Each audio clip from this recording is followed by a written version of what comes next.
All right, test your bleeps. All right. Your bleeps, your sweeps, and your creeps. All right, so bleeps, boop, sweeps, skibidi-bip, and creeps. I'm coming to kill you. Welcome to NOCLIP. I'm Chad Rutherford. I'm JJ Artemez. And I'm Andy Kinnick. And today we're going to be talking about Super Smash Bros. Ultimate on the Nintendo Switch, which was released in 2018. I already said it was on the Nintendo Switch, which means it was developed by Sora Limited and published by Nintendo. In conjunction with Namco Bandai. Also in conjunction with Namco Bandai, yes. And presumably all other makers of video games that are cute. Yeah, pretty much everyone who's ever worked in the video game industry got like a letter. Like they were like, "Can you disclaim that we can use this character?" when they ship this game out. It does make for a hilarious, absolute end of credit scene, though. Because there's always, when you're watching a film, 2 to 3 normally little, trademark R's, after all of the actual visualized logo. And this game has, literally 30, which is nice. Yeah, it's just, a whole bunch of things that scroll by. And they have to, credit whatever. We'll get back into all this shit. The thing that we normally do, and what I want to start with because I never get to say these two words put together, is that Super Smash Bros. Ultimate is a platform fighter. And if you're a fan of fighting games and you listen to our podcast, which you probably don't, we have never fucking talked about a fighting game. Ever. And the one that we choose to talk about is Smash Brothers, which most of the fighting game community is just it's not a fighting game. That's a fake fighting game. Wait, doesn't actually exist. Really? Is there another thing that the fighting game community is needlessly hostile to? I couldn't imagine. Yeah, and it is super. I mean, not all of them. Obviously, it's a subset. Yeah. But people, it's a common gag to make fun of Super Smash Brothers because of et cetera, many reasons. Okay. It's got more of a party game feel to it. That's exactly what they say. Yeah. And that's, which is what makes it good. Yeah, we all hate parties, right? Parties suck. I don't like parties. You can't use parties to dominate your friends and show that you're better than them. Oh, you're not talking about the two-party system in American politics. Why would you jump from parties to two-party system? I could want a coalition. I could go for a European model. I was actually mostly just trying to shock you out of this realm of conversation so that we can jump back to playing the game. Speaking of jumping, platform fighters are a lot about jumping and aerial motion. I don't know why this is the thing I'm going to go into, but why not? So Smash Brothers as a platform fighting game obviously started back on the 64, and we've had several iterations up to this point. This is now the 5th one, or 6th if you count the Wii U and the 3DS version as 2 different versions. I know Sakurai does, but nobody else on the planet does. Right. Because they essentially function exactly the same. And we did not ever speak about any of those other games on the podcast. Right. And I kind of want to dive into why exactly that was. Because I feel like this was a thing that we brought up very early on. We were like, we should talk about Smash Brothers. Because we've all been pretty consistently playing Smash since we were all born. Yes. Mm-hmm. Yeah. Yeah. I think at least the reason why in my own mind was that none of us are really that into fighting games, and I feel like, I don't know, you get a lot of shit if you try to talk about fighting games. You're not really good at them. And also, but no one listens to us, so it doesn't matter. But and also, it was kind of in between installments when we started the podcast, so I don't know, it didn't feel like the timing was right. Right. There's virtually no demand for an old take on a very, very old institution like Smash Brothers really is among people who like Nintendo games. So when you lack expertise and the timing is bad, we tended to step off of it, even though we probably have thousands of hours in these games. But the opportunity has now presented itself with Super Smash Bros. Ultimate, a game that is different. Yeah. I would say Smash Ultimate is fairly significantly different than previous games in the series. But you guys definitely played directly into my hands. That was the response that I wanted to hear from that question, because I wanted to kind of treat that as a disclaimer, because we're not professional players. We also have like very different ideas as to like what makes the game fun and what we like to do in the game. Like just among the three of us, like I think there's probably the biggest difference between myself and Andy. There's also a difference between myself and JJ and Andy. Coin battle is good. Coin battles, they took it out though, which is a disaster. So that's our disclaimer. We're going to talk about Super Smash Bros. Ultimate, the fun game that we all play, and we're going to come at it from a lot of different angles, but none of us think that anyone is wrong or that like our way is definitively better than everybody else's. And that's not just like a standard subjectivity disclaimer that it feels like the toxicity of culture has forced literally all like content creators and discussions to put somewhere on their channels, even though it's totally unnecessary. Like this game, the Smash Brothers series, especially considering it's this ultimate and largest evolution, is maybe the most mechanically diverse game I have ever played. It is the amount of like different content and different ways that the game has designed it to allow you to approach the goal of throw a guy off the stage is so comically huge that like part of the point is to accommodate the widest variety of possible game styles you can ever allow with an amount of customizability and like different stage experiences, character experiences, and different things to master. That's just comical by any other game standard. For sure. And so let's get into that.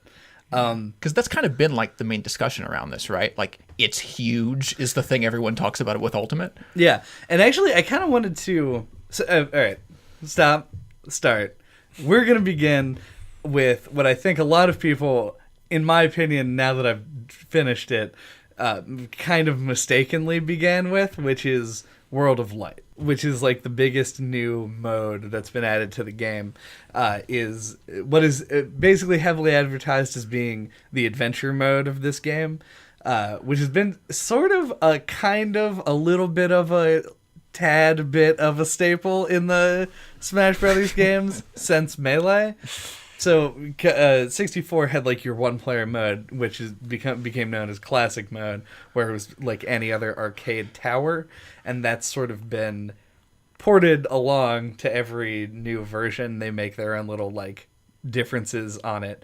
But then Melee had Adventure Mode, which was regular Smash Brothers, but occasionally you did a platforming section, and then the Subspace Emissary and Brawl was previously the biggest thing, and it had like a plot line and cutscenes, and Yeah, it was like its own game yeah. within Smash Brothers. I actually, before Ultimate came out, wanted to go back and play Subspace Emissary.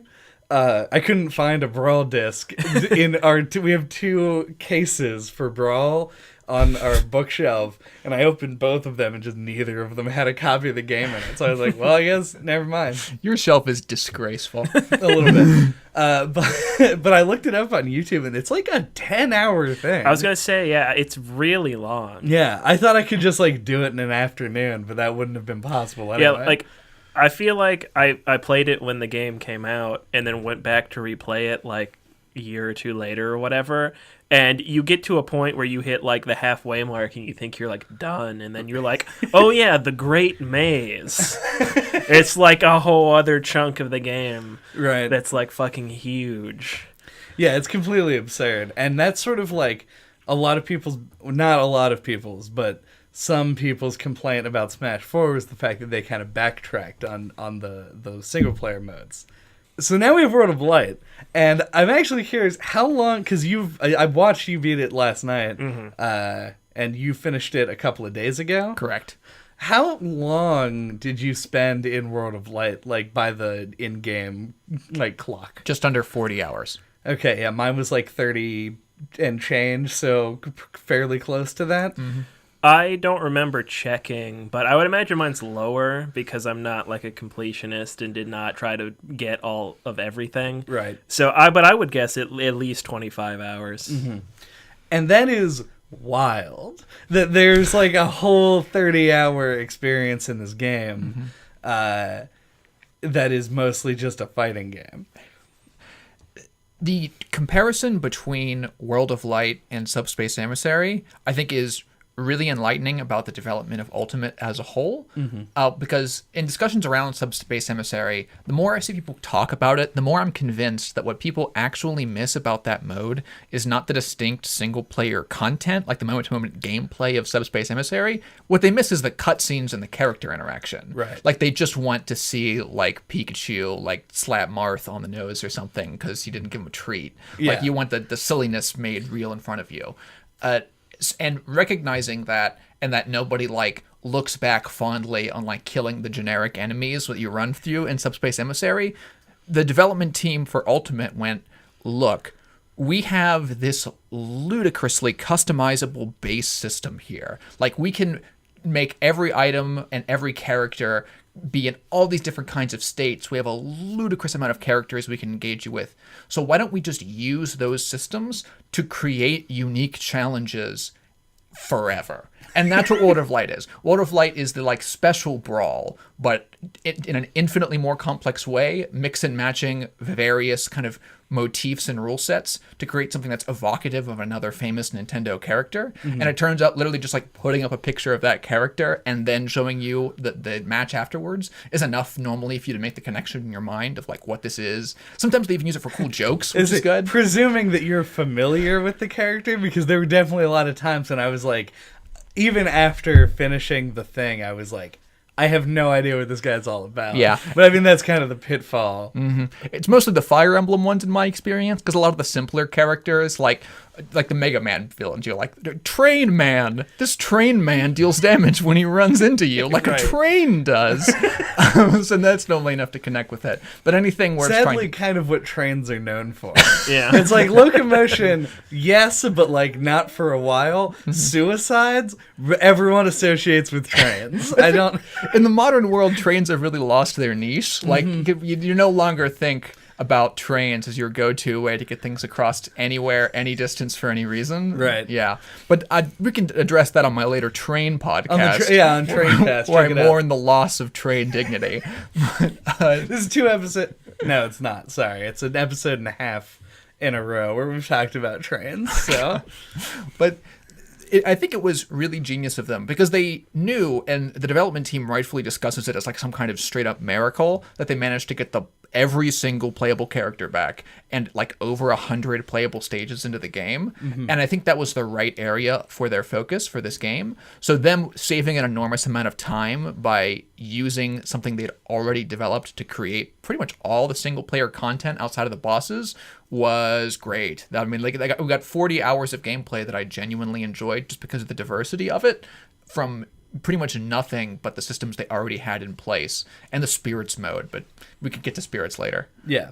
I mean, it'll probably play into this conversation a little bit. Yeah. Did you feel similarly positive, Andy, about World of Light? Yeah, I mean, I think it was maybe a bit too dense. Like, I would get kind of fatigued just fighting things over and over and over again. Well, like, I played it in chunks, so I never really got, like, I didn't try to bulldoze through it, so I had a pretty positive experience with it.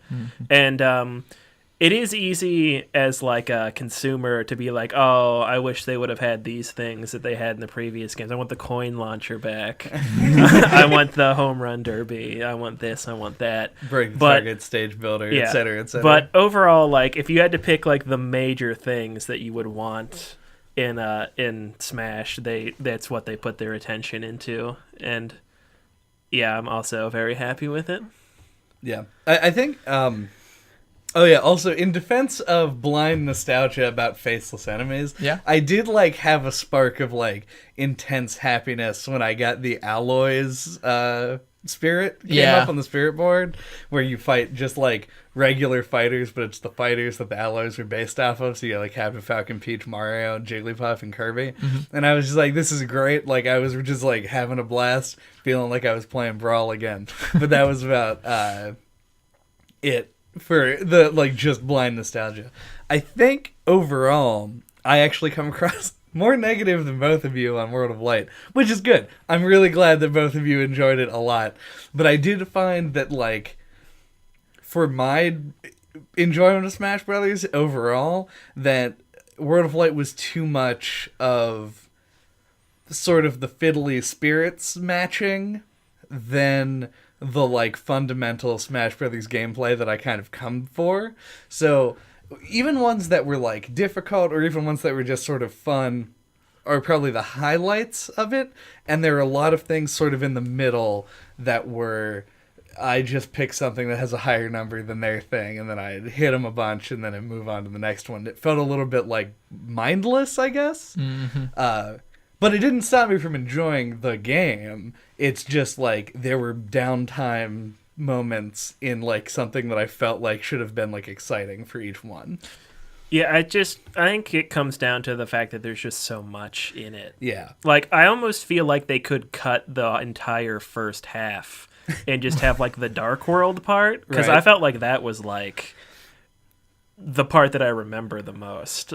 It was way more, like, narratively tied. No, I don't mean, like, to an overarching narrative. I mean, like, in describing the locations that you are. Like, there's a narrative arc to you, like, getting to the Zelda location and, like, Yeah. getting all of the pieces to the Triforce and then going to fight Ganon in a way that really didn't exist to nearly the same extent in the overworld. Right. The overworld was literally just kind of a hodgepodge, and that was easily, like, the grindiest part of the game, as you described. Yeah. I recognize that, too, Chad, and I just turned the game on hard. And once I turned the Right. game on hard, I actually started to engage more with, like, the strategy and the unique upsides and downsides of all of the characters. It also got my ass handed to me a little bit more than I would prefer on a single player mode of any kind. But, you know, my choice. I would rather it be difficult but strategically engaging than kind of the bulldozy mode that it really could have been with the rock, paper, scissors mechanic. There was actually, It's like a shortcut to victory. It is like a short. I think they introduced that idea, like, on a Fire Emblem character, at least in the route that I went. Yeah. And I was like really excited about it. Like, I was like, it's a shortcut to victory. As I unlocked Marth and played as Marth. But anyway, I really, really like the fact that you can change the difficulty just at will without worrying about it, because there were some of these that I easily was able to beat on hard, and then there were other ones that were like, nope, super not able to beat on hard. I beat all of the main spirits on at least normal difficulty. Mm-hmm. The final boss I finished on normal, and then there's an achievement for doing the whole final boss thing without dying. Yeah. And I did it on easy, and let me tell you, easy is not just something they call your mom. Like, it is a cakewalk. Like, it was the simplest thing. I beat the entire thing with just ice climbers, and it was not a challenge at all. So I'm glad they implemented it. I'm glad that you can, like, kind of choose what level of difficulty you want to go with at any time. Because there were some things, like, if I had locked it on hard when I started, nah. Yeah. Well, I think, especially in a lot of the recent online discussion, there are a couple of the spirit fights in the game that are just broadly considered straight up design mistakes that are just, like, so awful. I don't know. You probably just, in terms of how you engaged with this game, Andy, probably just left them and didn't beat them. 9 volt and 18 volt, and the one where Peach is running away from you and Yeah, I definitely left 9 volt. I don't remember the 9 volt fight, which makes me think It that was I in, didn't like, think the it was that Metal hard. Gear, Yeah. like, where you press the buttons place. on the terminals to open up locations, like the very first boss area you go to if you go Marth's route. It's like in you the need- Shadow Moses section. yeah, you need Otacon to get into the facility. There's an electrified floor that you have to deal with, and one of those, like, 8-bit cowboys that are yellow that shoot bullets at you constantly. And you're against Incineroar and, like, I think Pikachu or some other electric child. I actually don't think that I even failed on that one. But the one that I had trouble with in that same area was Dr. Wily. But I think that was just hard because it was... Well, actually, no, it's hard because fighting more than one Mega Man is like a disaster. Like, I don't know why it's a thing that they allow to have happen. They should delete #delete Mega Man. Okay. Pause. This is not the first time, cast listeners, that Chad has expressed just straight up dunking on Mega Man consistently. What is your Mega Man problem in these games? I have an issue with Mega Man. No, I don't have it. Like, I don't take a severe issue with Mega Man. Yeah. But like, I don't have any nostalgia for Mega Man. Like, I did play the first 2 games. They're just like games, whatever. Yeah. I don't like Mega Man in Smash. Like, I just don't enjoy his playstyle very much. Even though I like zoners. We'll get into this like way in the future. But fighting against multiple Mega Man in like a spirits battle or something it's just like a wall of things that cause you to stop moving. Yeah, he does have a lot of moves that like give you hit stun. Yeah, I don't just like it spanning the leaf shield and you're just the like, metal blade. "Ugh." Ooh. Okay, just wanted to clear that up. Oh, and also, just so we can keep harping on Mega Man for any Mega Man fans, agree with you. Mega Man is like the video game, maybe the most generic video game I could come up with if just like tasked like on a moment. I don't think that's being fair to Mega Man. It probably isn't, but Yeah. hey, they're not here to defend themselves. I So guess. I'm The Mega Man? the Mega Man. I would put it above Sonic in my book. Sonic at least tries to be edgy in like a horrible failed way. Like there's a story about That Sonic. makes it worse in my mind. It's a sad story, the story of Sonic, but it's still a story. It's a Greek tragedy. The story of Mega Man is like, there are Mega Man, and they stop robots, and that's like It's just good, pure video game fun, which I guess is your point. But Yeah. I would put that above Sonic. yeah. Yeah, But it is a 5. Is what it is. It's the 5th 5 I'm aware of. What's weird is that like this conversation is somehow relevant because both Sonic and Mega Man are in this game. Yeah, it's going to be so hard for you to keep us from going wildly off topic when this game has literally all topics like nested within it. Right, yeah. I could literally talk about the plot of Sacred Stones right now, and it would still be relevant because there's a spirit fight about it. Yeah. Jesus Christ. But yeah, no, I don't think anybody's arguing that the Pauline fight is just fucking stupid. I heard that like a good way of taking that fight on is to just start with the staff item. It is, and 'cause just that's how I take beat that- it. I just kept restarting it over and over again until she eventually just died incidentally. It's just AI mistake. Yeah, like, because that will just occasionally happen. I Yep. was playing as Captain Falcon at the time, and I'm, like, very stubborn about, like, changing characters, like, after I've started a thing. I'm Yeah. just like, I can beat this. And I just didn't for a long time. So as Captain Falcon, I just kind of, like, jumped around on the left side of the screen until she fell off. Yeah, one that gave me a lot of trouble was in the Donkey Kong world. There was one where you're fighting, I think, just Donkey and Diddy Kong, but Bullet Bill spawn like every 5 seconds. It's Donkey Kong, Diddy Kong, and Captain Falcon. Oh yeah, It's yeah, weird. And like, god damn it, that one's hard. I ended up beating it by just hanging on the ledge, and they killed themselves. Yeah, you just have to abuse the ledge Yeah. invincibility.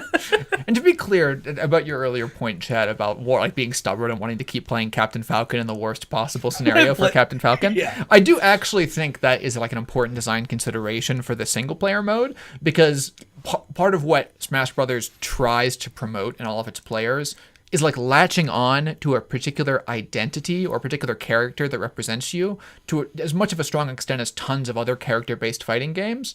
So like you don't want to have to make the guy who's like, oh man, I love Peach, like have to switch off Peach. So you want him to keep doing that so he can feel like he and the character he invests in managed to make that accomplishment, instead of feeling like it's a rock, paper, scissors thing where like the thing that you care about cannot win by design in this system. Right. You don't want these things to feel like they have weaknesses. You want you to feel like you're awesome all the time at everything, even when that's not really true. Yeah. So I do have to, like, I commend any, like, lightweight or floaty character mains out there if they made it through the entirety of this game, like, using those characters, because a lot of AI fights in this game I feel like are, like, maybe it's just they're easier and that's why I kind of associate it with this, but, like, a lot of the time if I'm having trouble with anything, I just, like, switch to Ike or K. Rool, like a heavy character, because you just last forever and can like kind of cheese people off the side with just like landing a smash attack or something. I would do that in Smash 4 on any of like the like endless brawl or any of those challenges where you need to like live a long time. I would just switch to Charizard and just like down smash all the time.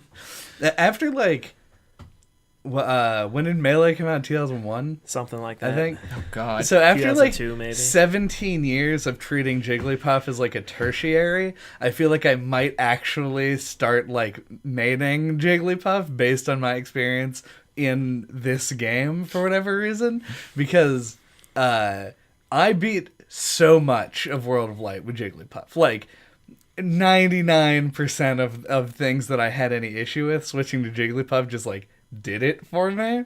I don't really know why. I beat the final boss with Jigglypuff. Like it was what Jigglypuff, Simon K. Rule was my team. It's a really embarrassing thing to be beaten by as like a god of light. Just and like a darkness. small pink Pokemon Yeah, with glossy eyes. Yeah.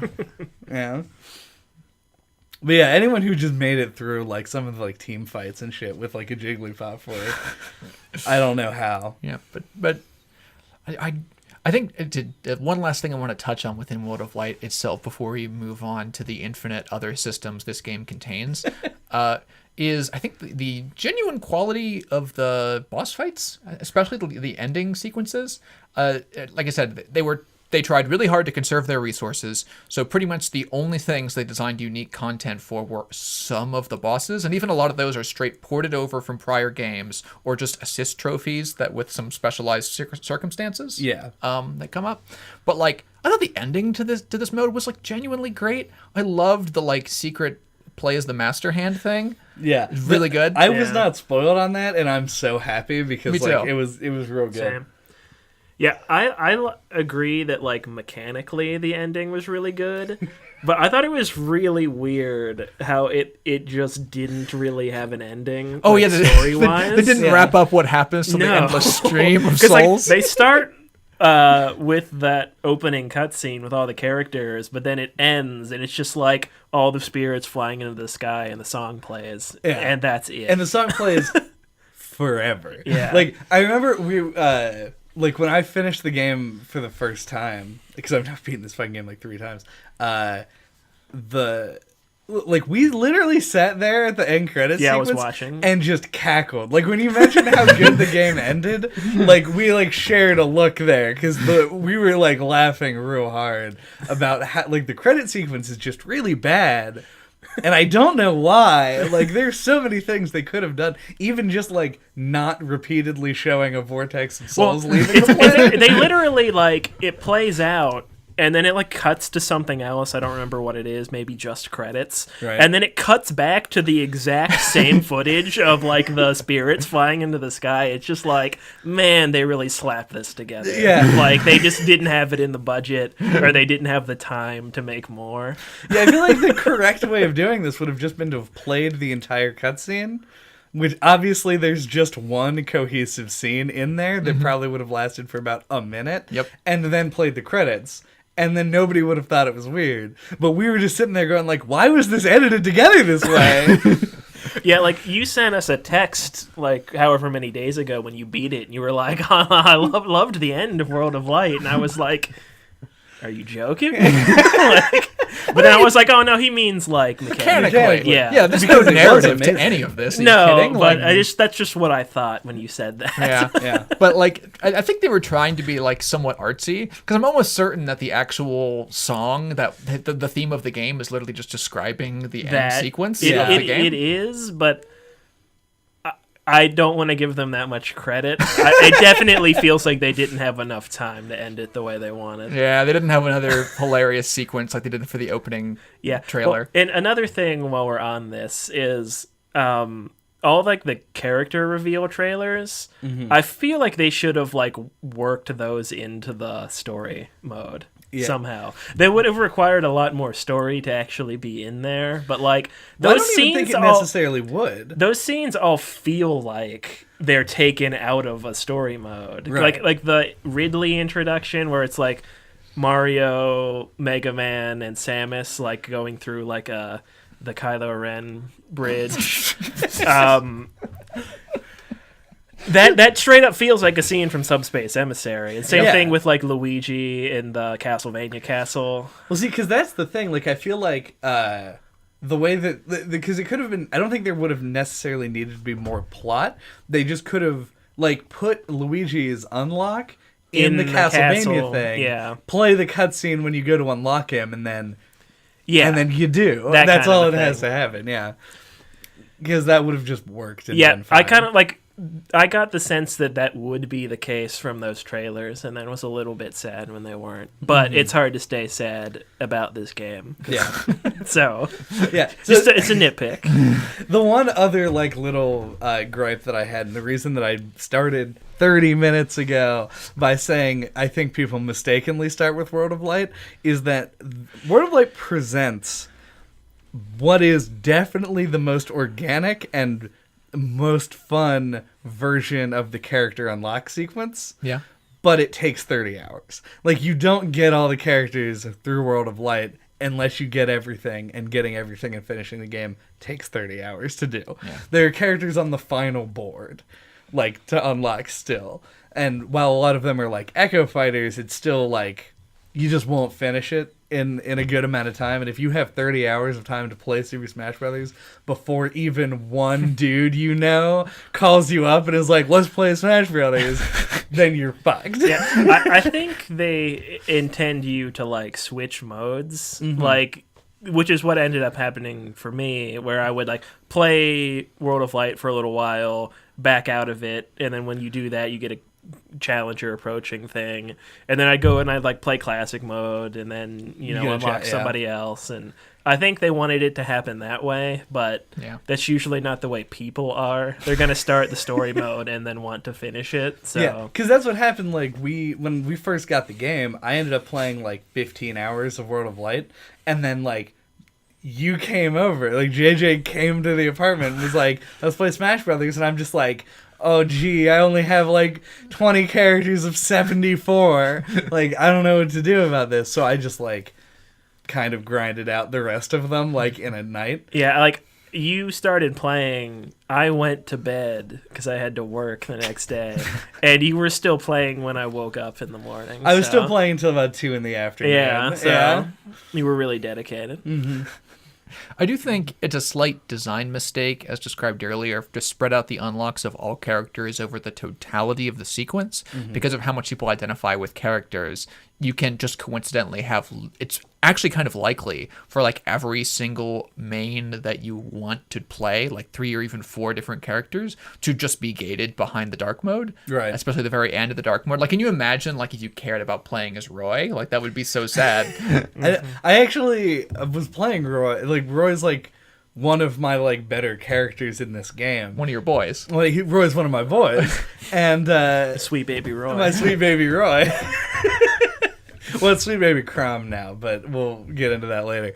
And so, yeah, like, that would suck. But I do actually appreciate the fact that the original, like, the choice they give you between, it's, what, Marth, Villager, and who? Link? No, it's not Link. No, Link is in a different place. Man, I don't remember. Sheik. Sheik. Oh, yeah, there you go. Or actually, that's actually a good balance of like play styles that you can choose. And even though I played Villager like exclusively in 4, I decided to go with Marth in this one just because like variety and all that. And I was shocked at how long it was until I got another character. Yep. So I played a lot of the early parts of this game with just like Marth and Mario, and that was it. Okay. To kind of wrap back on an earlier comment, how much did you guys like the Spirit system first, just in the single player mode? I don't know. I have kind of mixed feelings about it. If they didn't have the auto select and assign mode, I think I would hate it. Agreed. Because there's Same. so many of them. Yep. And a lot of them do the same thing. Yep. Yeah. But as it is, I just always used the auto options and leveled up the ones I liked the most, and it was fine. Like, I didn't especially like it. I didn't not like it. It made it more fun than it would have been just fighting dudes over and over, so... Yeah, no, I do like the fact that the amount of effort that was clearly put into making the fights feel unique. I appreciate that a whole lot. Overall, like, my biggest issue that I have with the spirits as a concept, and this is because I'm a child and I like my capsule machine toys. Yeah. But like the fact that they don't just have like a blurb attached to them at all. Mm-hmm. Like they're like, he's from this game, which released in this year and is an RPG and etc. And that's it. Like that's all I really wanted. Like I didn't need like a whole thing like the trophy descriptions in the previous games, but just like a little bit of information that's like easily available. Yeah, that's totally fair in my mind, because honestly, those trophies, especially in the earlier Smash games, went a long way to introducing tons and tons of people to new diverse series. Mm-hmm. And having those lore blurbs can let you kind of connect more with an individual character. It can kind of pique your curiosity before going into those games. And if these spirits are supposed to be like our trophy replacement, that really doesn't still fulfill that narrative utility. Like if I was curious about something that went on in Xenoblade, like I can't learn more about it in Smash Brothers. Yeah, you have to like Google it. Mm-hmm. Yeah, I think I prefer that, honestly. Like I don't feel like Smash Brothers should be the place where you get that information. Like I think it should just dangle the lore in front of you, and if you are curious, you can go find out for yourself. I agree, but I think that one sentence is the bait on the end of that dangled lore hook. Yeah. Like, I don't have any reason to care enough to look up, like, all the various side characters from Xenoblade, because I don't know anything about them. There's just, like, a guy in leather armor. You notice that he's bringing up Xenoblade right now and not, like, clearly the number one offender, which is Fire Emblem. And the absurd amount of Fire Emblem representation in Smash Bros. I clearly can't relate to Fire Emblem alienation. Yeah. Obviously, I would like to do the inevitable disclaimer that despite being an enormous fan of the series, despite it being my favorite video game series, there is comically too many Fire Emblem characters in Smash Brothers to a huge extent. They literally 1/3 at this point should be in there. Freaking, you're gonna play Crom, who shouldn't be in this game. Right? Daniel's gonna play Fate's bullshit horrible person who shouldn't be in this game. I love Corrin. You guys are gonna remind me so often about there being too many. Well, here's the thing, like, because I don't begrudge the amount of Fire Emblem characters in this game, because I've evolved past the point of, I say that like it fucking matters, but like I'm definitely past the point of being like, oh, this game has too much representation, this game doesn't have enough representation. We've been given a roster that is like actually the most fucking ridiculous thing I've ever seen in my entire life. True. And like Ridley and K. Rool got in, so like I'm not allowed to complain anymore. Like I got a letter from the government. Yeah, it really does feel like they smoothed everything over. Like there are still too many Fire Emblem characters, but all the other weak spots were filled in, so you don't really notice anymore. Yeah, like Metroid and Donkey Kong were underrepresented, and now they're not. Yeah. So it doesn't feel. It doesn't feel so. Nah, I mean, it would be hard to pick Donkey another one. Diddy Obviously, and, Dixie is one that like people talk about, Right. but we should actually just dedicate a whole section of discussion to the roster, which we can do like fairly soon. yeah. But literally only Daniel's going to care about this comparison, but the roster is now good from like a Rawlsian perspective. Like every single one of the various series have like the maximum like amount to be like an acceptable amount of representation now, but that doesn't make them like balanced. Like there are Right. tons and tons of series that have way more than they need to. The reason why I personally have such like an aggressive, like, you're putting too many Fire Emblem characters in this game, old man perspective, is because it's actively making lots of people hate the series preemptively and not try it. And that combined with, I think, the like diminished quality of what is the most marketed one in history, Fates, is like actively, I think, turning things in a bad direction. and I like sympathize and appreciate like your position on it. However, I did have a moment of just like pure like Schadenfreude joy when I turned on my Switch a couple of days ago, and it was like Fire Emblem Fest Part 1. God damn it. I was like, no, this seems appropriate given. Yeah. Of the 7-part series, with the final book being 7 Part 1 and 7 Part 2. Yeah. So that Fire Emblem Fest, I will have a natural way to go from this into the next point, is related to what they're doing, which are like these, because I guess every game has to have a timed event thing now. They're doing timed events on the Spirit board, which gives you extra rewards if you match a particular. The two that have existed so far, not a huge like thing to draw from, are like spirits with glasses and spirits from Fire Emblem, and which I'm only mentioning because I could not care about this even a little bit, is just to be like, they tried to pull the spirits out of World of Light and put them into other elements of the game, and I feel like they just do not belong there. Why? It's like fucking what the fuck equipment. It's like a fucking what the fuck equipment. I was trying to remember what the name of the mechanic was because no one engaged with it. The equipment in Smash Brothers 4. Yeah. Oh, the customizable moveset. Yeah. thing? Well, the custom movesets I think is actually a different in a different category. It was the things that you would be like, it's a cool hat. Put the cool hat on Ness, and now he moves faster. Like God, that. I don't even equipment thing. fucking remember that. I engaged with that, and I am in the market for this. And Okay. if this is a great point, because I really want you to describe for me why you like the custom moves but dislike the custom equipment. Well, because I feel like this should be obvious, but maybe I'm too much in my own head about this. Yes. I don't like the custom equipment for the reason that it's like you take a thing and then you make what are range from barely noticeable changes to them to absurd, like totally out there changes, but make them like very obviously weak in other ways. So you're really fucking with like the general balancing of the fighting game. Yes. And while I think that works totally fine in a single player mode, like the spirits do in World of Light, I think that overall, like I would not ever want to be like, let me put my weird numbers against your weird numbers in a multiplayer game, where now the numbers matter in addition to the skill and in addition to the random rolls. Yeah. So it's like, I feel like if I sat down, if I wanted to, big quotes, settle it in Smash TM with you, JJ. Yes. And then we sat down and played a game of Smash Brothers for Wii U that had equipment on. At the end, I would be like, I don't know who is right or wrong. Okay. We were unable to settle it in Smash. There's insufficient evidence. Yeah, I feel the same way, but I also don't like the customizable movesets either. Because I feel like when you're playing a fighting game, when it's just like multiplayer, if you're fighting someone who's playing like Pikachu or whatever, you expect Pikachu to play like Pikachu. Right. And then when they have a bunch of these variations on moves, it just like, I feel like you shouldn't mess with that like core balance of the experience. It should be like, these are the fighters, these are how they control. That doesn't get messed with. You guys are both completely right. This is exactly the answer that I was hoping you would describe.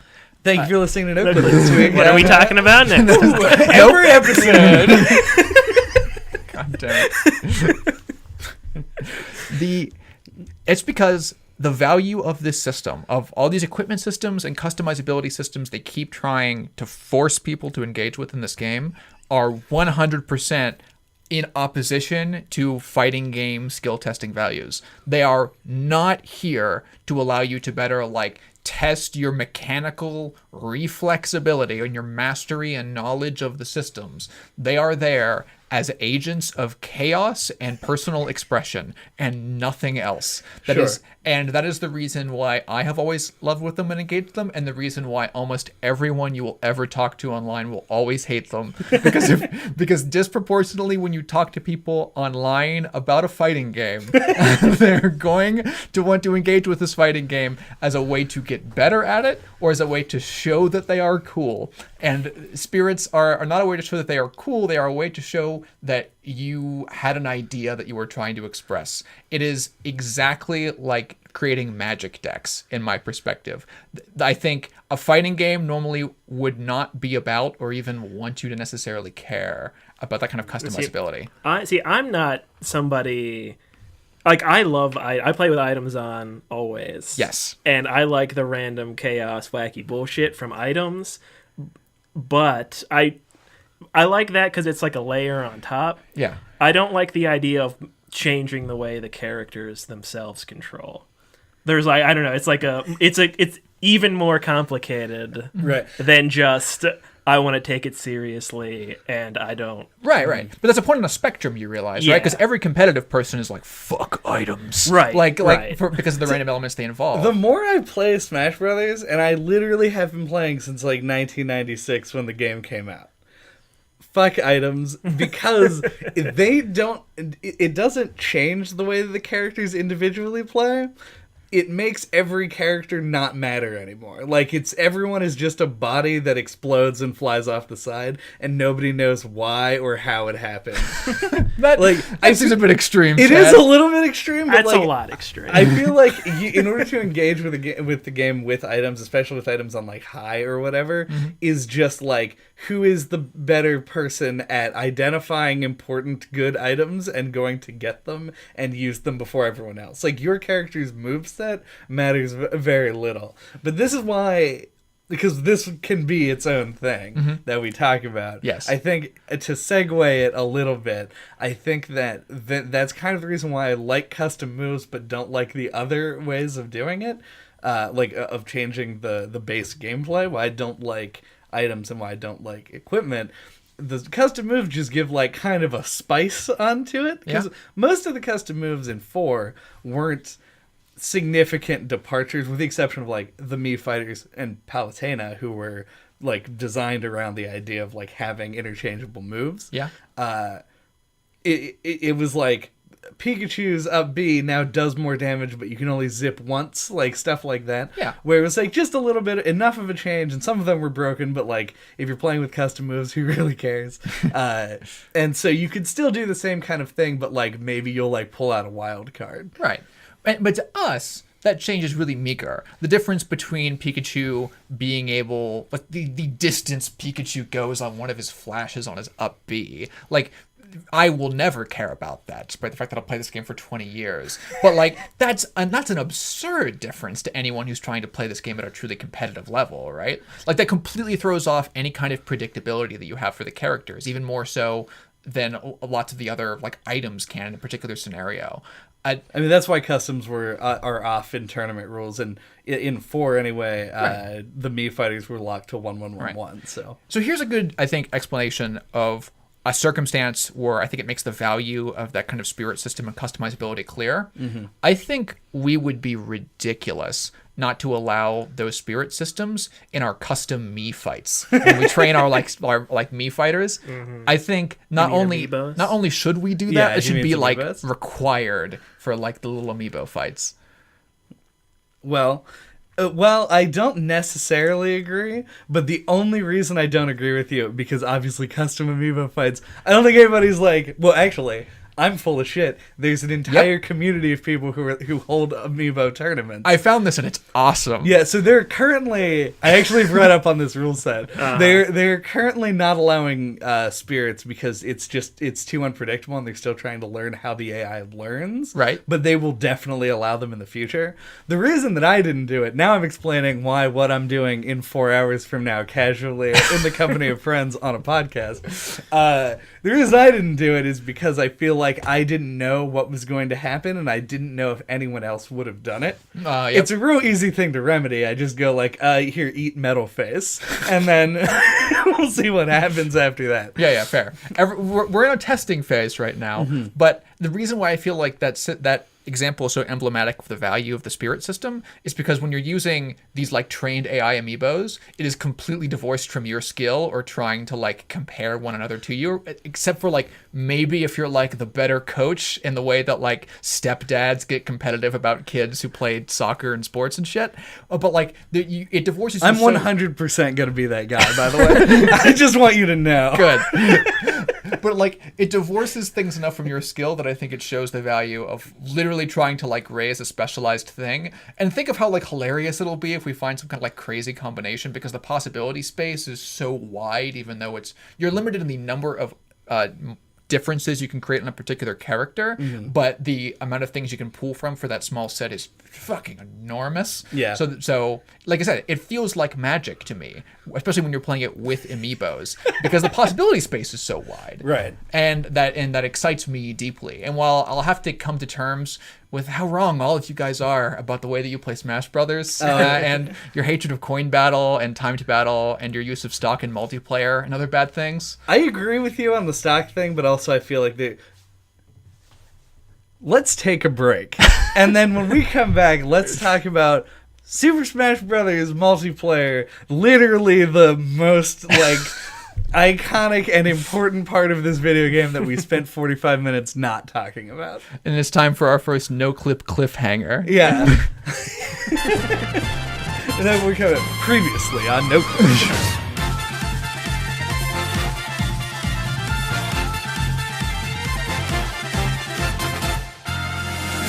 Welcome back to the podcast. Woo! So, we spent a long time talking about, like, playing Smash Brothers without friends. Let's talk about playing Smash Brothers with your friends. Mm-hmm. Okay. You throw them off of the ledge. Well, thank you for listening. 2-in-1 episode. Okay, so actually, the reason that platform fighters, as like a subgenre of fighting game, works so well in the context of like a fun time, a party game, and the way that Smash is designed, has a lot to do with the fact that it is sort of like an inherently chaotic thing to do. And they've made a shitload of mechanical changes that are like ranging from very minor to like kind of massive between each iteration of the game. But for the most part, you are a character, you can jump at least twice. You have a recovery move, and you have to use these to prevent yourself from falling so far out of the line of sight of the camera that you explode into a million pieces. Right. And you never hear people actually talk about like the merits of the base design of Smash Brothers, which I think is a huge gap because everyone takes it for granted in the way that you take for granted like base FPS mechanics, things like that. But for a long time, honestly, until probably the last 5 years, when did All Stars Battle Royale come out? Like 7 years ago, something like that. I think it was like more than that. It was like a Vita game. But like until that game came out, it was so weird that absolutely nobody tried to compete in the platform designer space, or at least tried to compete with enough success to us to even hear about it, which is crazy in terms of dominance. Most mechanics in games these days get kind of harvested and spread around the industry really, really fast. Mm-hmm. And maybe on a copyright or something, but that's mostly speculation. It would have been a patent, but yeah. But you know what I mean. Whatever. Laws. It might be because fighting games already have their own established kind of mechanic set already, and Smash is different from that. Yeah, and an incredibly dedicated community. Yeah. And that's kind of, I think, where this is where the line gets drawn, and the reason why I think like platform fighters didn't take off as like its own subgenre until very recently is because of how dedicated fighting game communities are to the one-on-one standard arenas, like that kind of a thing, like the fighting game style. Stubborn and resistant to change, and is that unwilling to accept diversity in gameplay styles or really anything in life? Is that what you mean? I don't even want to say that, like, especially not like overarching, because it's not necessarily that they would become outwardly upset if there was like a change to it. Like, compare, for example, Street Fighter and Marvel vs. Capcom. Mm-hmm. Like, they're two very, very different games that are in the same genre and have some of the same genre trappings, but are play like totally differently. Street Fighter is a much more slow and methodical game, and Marvel vs. Capcom is like a very quick and they're both combo centric, but neither of them are one person's skill in Street Fighter wouldn't necessarily translate to that. So I feel like platform fighters almost could have been there. Could have, but just barely, with like just a little bit too different. Because we didn't have any like very serious examples of them until Melee, I guess. Yeah, until people made it serious and found lots of secrets and like cool stuff about it that ended up being almost, I think, kind of coincidentally amenable to the design. I assume there's been many of like documentaries and things about it. How can there not have been with Melee's success? But There's an incredibly long Yeah. and detailed documentary called The Smash Brothers that I do recommend to like anybody who's interested in it.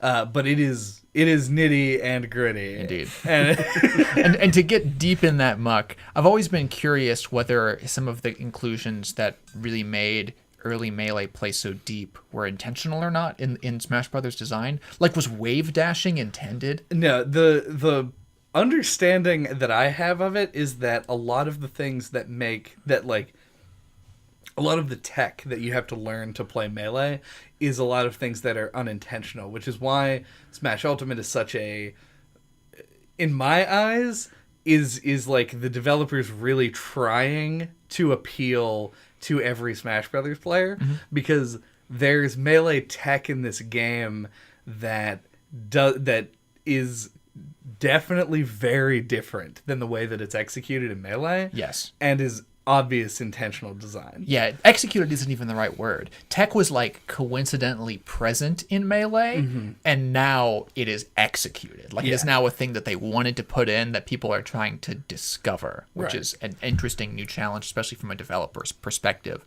to finally like wholly and welcomely incorporate this audience that they may not have tried to, which I do think is a good move. Like as much as I joke about fighting game communities, like, this is one of the things that Smash Brothers is known for tremendously, and allowing people to not play on CRT televisions is probably a good thing.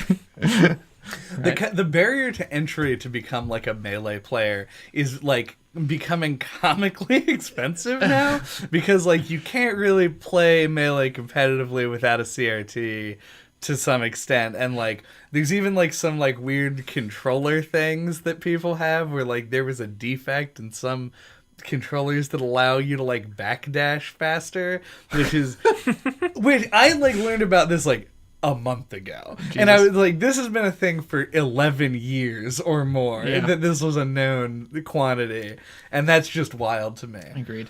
But to extricate ourselves from these really interesting and colorful weeds, refocusing on what makes platform fighting design good for its own intended purposes.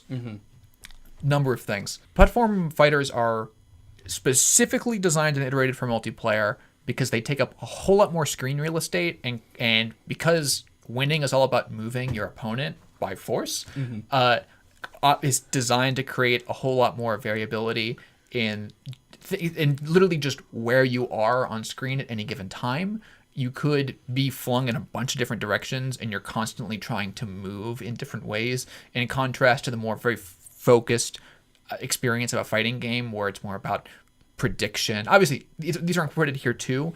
The point is that when they were first coming up with the idea of a platform fighter, the idea was to create a game that could accommodate more players on screen at once, meaning each character had to take up less screen real estate than you would in a conventional fighting game, and you wanted to create more variability moment to moment. So they came up with the idea, presumably, of throwing you around different directions, both because it's comical, less violent than what's interpreted in most fighting games in the first place, so you can throw Nintendo characters into it and still have it be kind of funny and comical and not like, ooh, that's a knife. And when all of these characters, it's a lot of levity that's been brought to the circumstance. And when you're fighting moment to moment, it makes you have more move diversity. I guess not really necessarily more, but the kind of diversity that comes into play is a diversity about trading off damage and speed against the distance that characters get thrown. And it's an interesting dynamic that I don't really see represented in a lot of other places. There's like strong moves, fast move. It's like a standard of fighting games since the end of time in terms of that kind of time trade-off. But I really love the way that the core gameplay is designed to create variability in a way that a lot of people don't recognize, I think, or aren't wanting to accept. Yep. I think it feels very Nintendo. The fact that you can jump almost feels like it might have been a thing that they came up with because Mario's in it. And the percentages too, I don't think you touched on that at all. Like, does any other game, like fighting game, really work with a system anywhere close to that. Not before Smash. Yeah, that like wasn't I a think thing. that's one of my favorite things about it. Yeah. It feels weirdly intuitive, even though I don't think anyone else would have ever come up with that other than Sakurai. And the percentages are like a randomizing element too, right? Because they Yeah. change how your character reacts to things that are incorporated in the environment. They do it in a predictable way, but in a highly, highly granular way. A move can launch you further now. Like it does a completely different thing. And that's in itself kind of like a little bit hostile to that kind of fighting game aesthetic because it's another layer of something that you have to constantly calculate these minute differences to in order to predict what's going to happen. That's why people describe like things in just like kind of trying to wrap that all together. Like people describe moves in Smash Brothers as like in definitionally as to like what do they true combo into versus like what is like a kill move, right? So in Smash Brothers, because of the percentage system, like you can say like, oh well, this confirms into this other thing, and kills off the top at 120 or whatever you want to say. Whereas like in a traditional fighting game, you could say that somebody like this knocks somebody down, but that puts them into like a state, like it's like an established thing that you don't really have to consider beyond what it means for the game. Yeah. Whereas like in Smash Brothers, it's just like, because of this, you have to adapt for like this amount of additional knockback, and like you have to react, and you have to. So it's like more of a free form combat than it is in a fighting game, which is more rigid. Yeah, like it doesn't have an emphasis on combos. Like I said, you could technically say there are combos in this game, but like I like the like smash attacks and like the direction plus a button kind of way of doing things. And it might just be because I've played the original, like.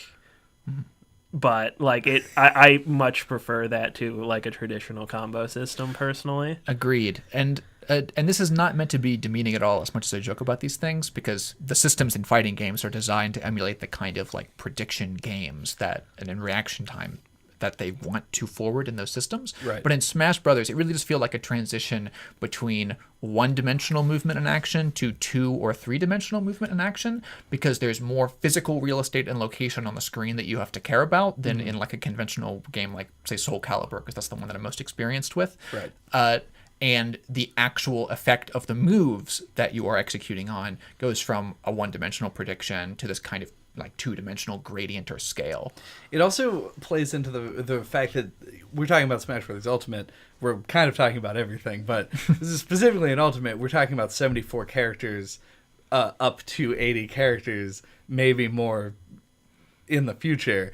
And the way that traditional fighting games work, like if you want to punish someone in a fighting game because of like a whiffed move or a block or something, you execute a combo, which is something that's on a tree that you've memorized. Yeah. And that makes the actual play more deep. Like for like your one character versus one other character, you know what they're capable of because you fucking studied the matchup.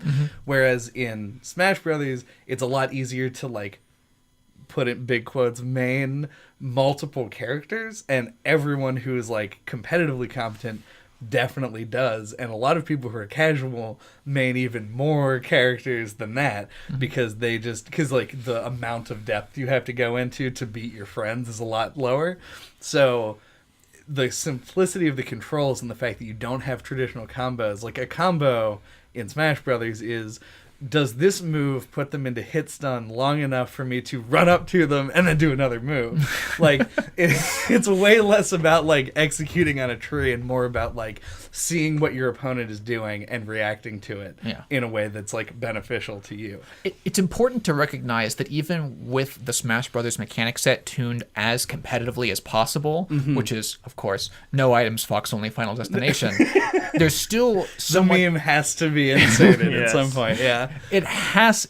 The core gameplay of Smash Brothers has so much more moment-to-moment diversity than a lot of other conventional like prediction-based fighting game systems, that what you're doing is something a whole lot more akin, especially if you're casual, to kind of a creative mindset, like you have to adapt to so much more because everything's on a gradient and everything can change moment to moment in terms of what is going to go where when you do something. Right. Like everything that you're doing is changing. Where they physically are in relation to you changes on like an infinite gradient scale. Like it's a whole lot more expressive. It's like the difference between chess or Go to me. Right. Like and I like it obviously a whole lot more when you can be expressive in these kind of systems and not just have to follow a decision tree. Yeah, and it's even like your opponent has that same level of influence on the way that everything plays out as well. Yeah. Because like obviously you have dodges and stuff, but things exist like things that you do, dear listener, even if you don't know it,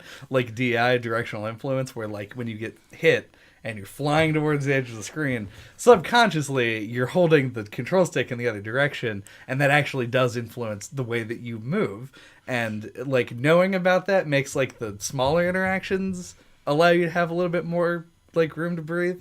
But what it does in like a big like 4-player free-for-all is it makes everything like you have these moments, right? Like somebody like hits you with a smash attack, you fly off the side of the stage, and you're playing on Hyrule Temple because you've got 9 people playing the game at the same time, and you like everyone for a second stops and watches like your character in like the little bubble as it drifts so dangerously close to the blast zone, Right? And then you recover, and everyone's like, "Oh, Yes." Ambiguity is dramatic. It is very, very rare, not impossible, but rare for you to create in predictive systems a kind of ambiguity that's... It's hard for you to build an ambiguity there because most people can just get good enough that they can just iterate on the thing that they need to do every time. Like, and because you don't want to create a game where the depth is locked behind a ludicrously high like barrier to entry. Right. You don't want like a frame perfect reactions to be required on every action to be competitive. But so in this system, instead of locking it like that, you can create that drama because you literally don't know if you're going to get knocked off screen most of the time when you're in a one-on-one match when you're hit by a big smash attack. Right. Like it just depends on too much fucking math for you to just know at the time.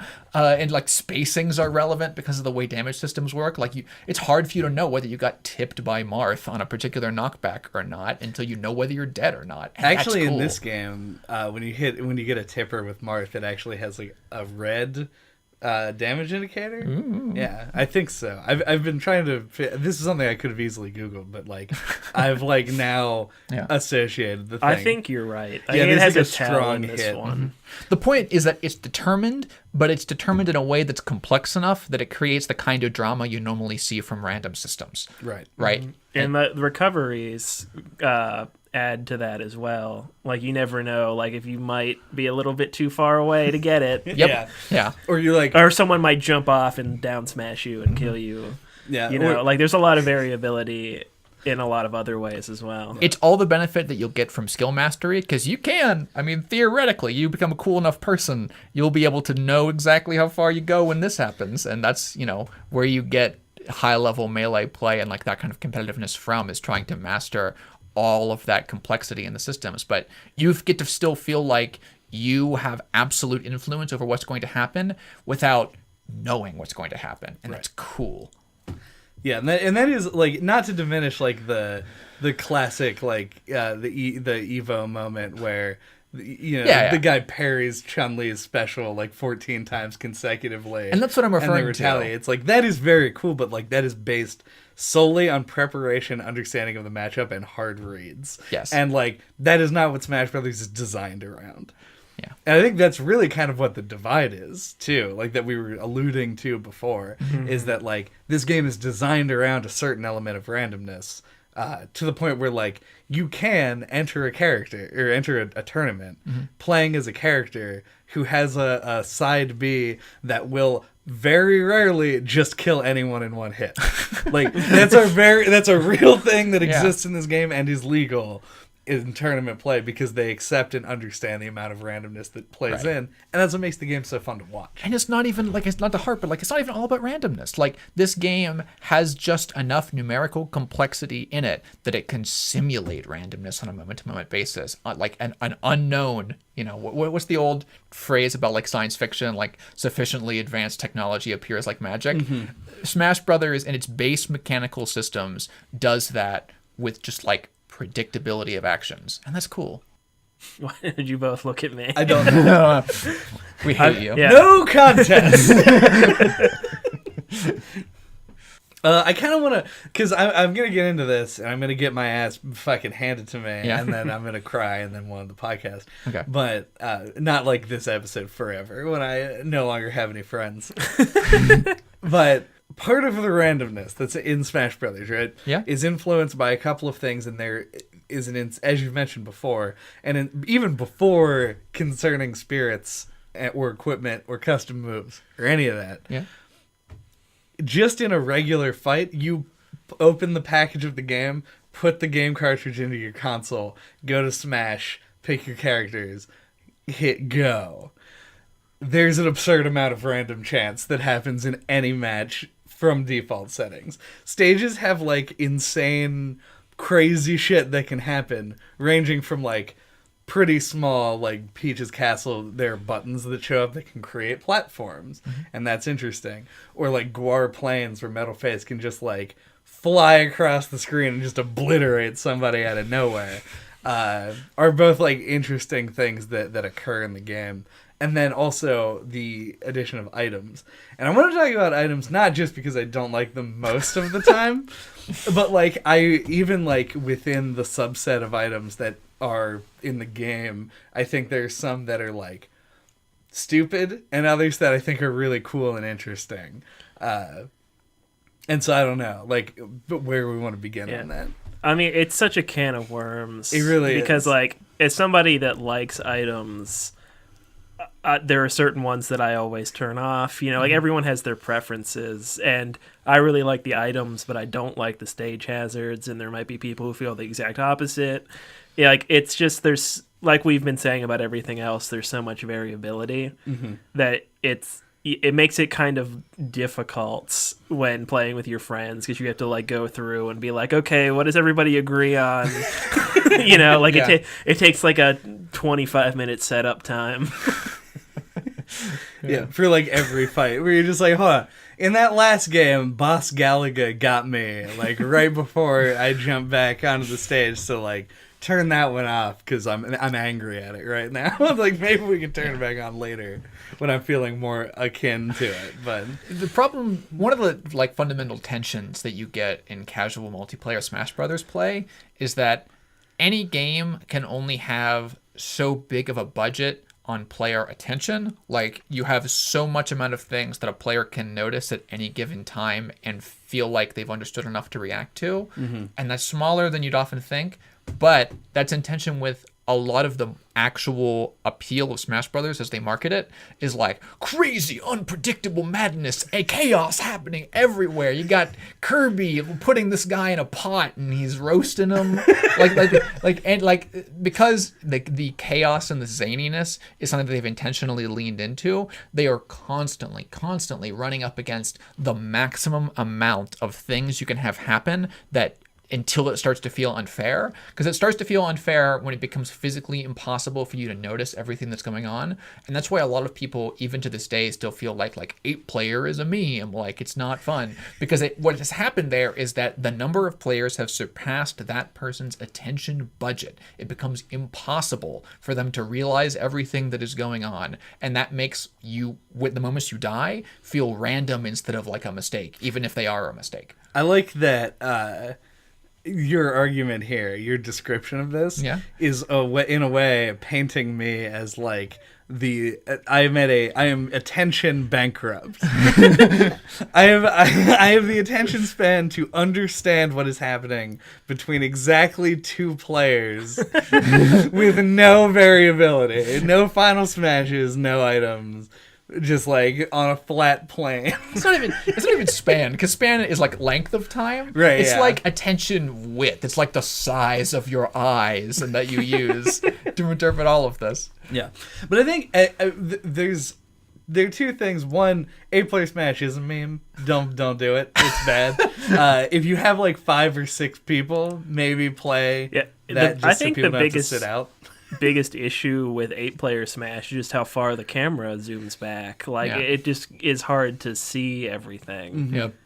Especially when you're somebody who like, because ideally when you're playing really any fighting game, but Smash Brothers in specific, because that's welcome to the Smash Brothers podcast, you really want to be keeping an eye on your opponent specifically, Yep. and not so much on yourself, because you want to know what they're going to do so that you can react to it. And when you have 7 people and 2 eyes that work to look at them, it becomes impossible to like try and keep track of all of that. Yeah. Meanwhile, like, when you have like the stages that are designed specifically for 8-player Smash are a disaster, Or like the worst stages. yeah, like every one of them has like weird hazards that are just like fucking staple gunned onto the side of the stage. Like Great Cave Offensive just has like ceiling lava. Yeah. Like, there's a concept heretofore unknown to man, and yet there it is. Palutena's Temple has like a normal stage and then 14 more normal stages attached to it. There's like spikes that just like hang from a thing on the the weird ceiling. bridge. The weird bridge. Like, They're trying to jerry-rig a way where they can make the design of a platform fighter still work when the platform is the size of a planet. Yeah. Because by default, if those stages didn't have those things, it would be even worse. Because like the way that some people still complain about Hyrule Temple all the way back to Melee, which compared to those stages is like a quarter of the size or whatever. yeah. You Still still too like big. I can't knock anyone off. Like there's no hazards that just auto kill people, which is Right. what those things on like the lava are there for. So you just get into these like infinite loops where the size of the stage makes it harder to knock you off for obvious reasons. There's just more distance for you to cover, especially if there's underground stuff in the middle, so the stage doesn't get boring. Yeah.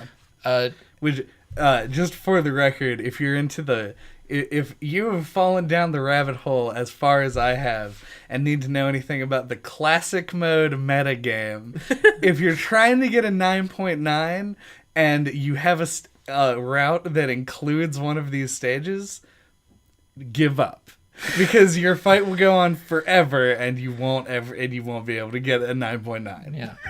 So they had to include these hazards in the huge ones to make them work with the core conceit of the game at all. Right. But it still is a sucky jerry-rigged solution. Yeah, like even because we've played with 8 people before, and playing on like a pretty regular sized stage is like reasonable. Like you can do it. Like Big Battlefield. Yeah, Big Battlefield. Probably which is the crazy best for- one for 8-player Smash. Agreed. Yeah, it's insane. I don't even know. Yeah. I feel like 4 players is the sweet spot. It really. It well, is. But I mean, that's no surprise, I think, because I'm so like the person that loves the designed experience of Smash Brothers. Mm-hmm. So, and that's like 3 stock, 4 players, items on medium. That's the way I like to play, and that's the way it's all like set out of the box. Do we want to talk about why 3 stack is not the way to play multiplayer? I mean, they're going to get enough of it tonight when they come here anyway. So I feel like You say the only people who listen to this podcast are going to be at our apartment. Yeah. Okay, good point. There are some people who listen to our podcast who aren't our friends.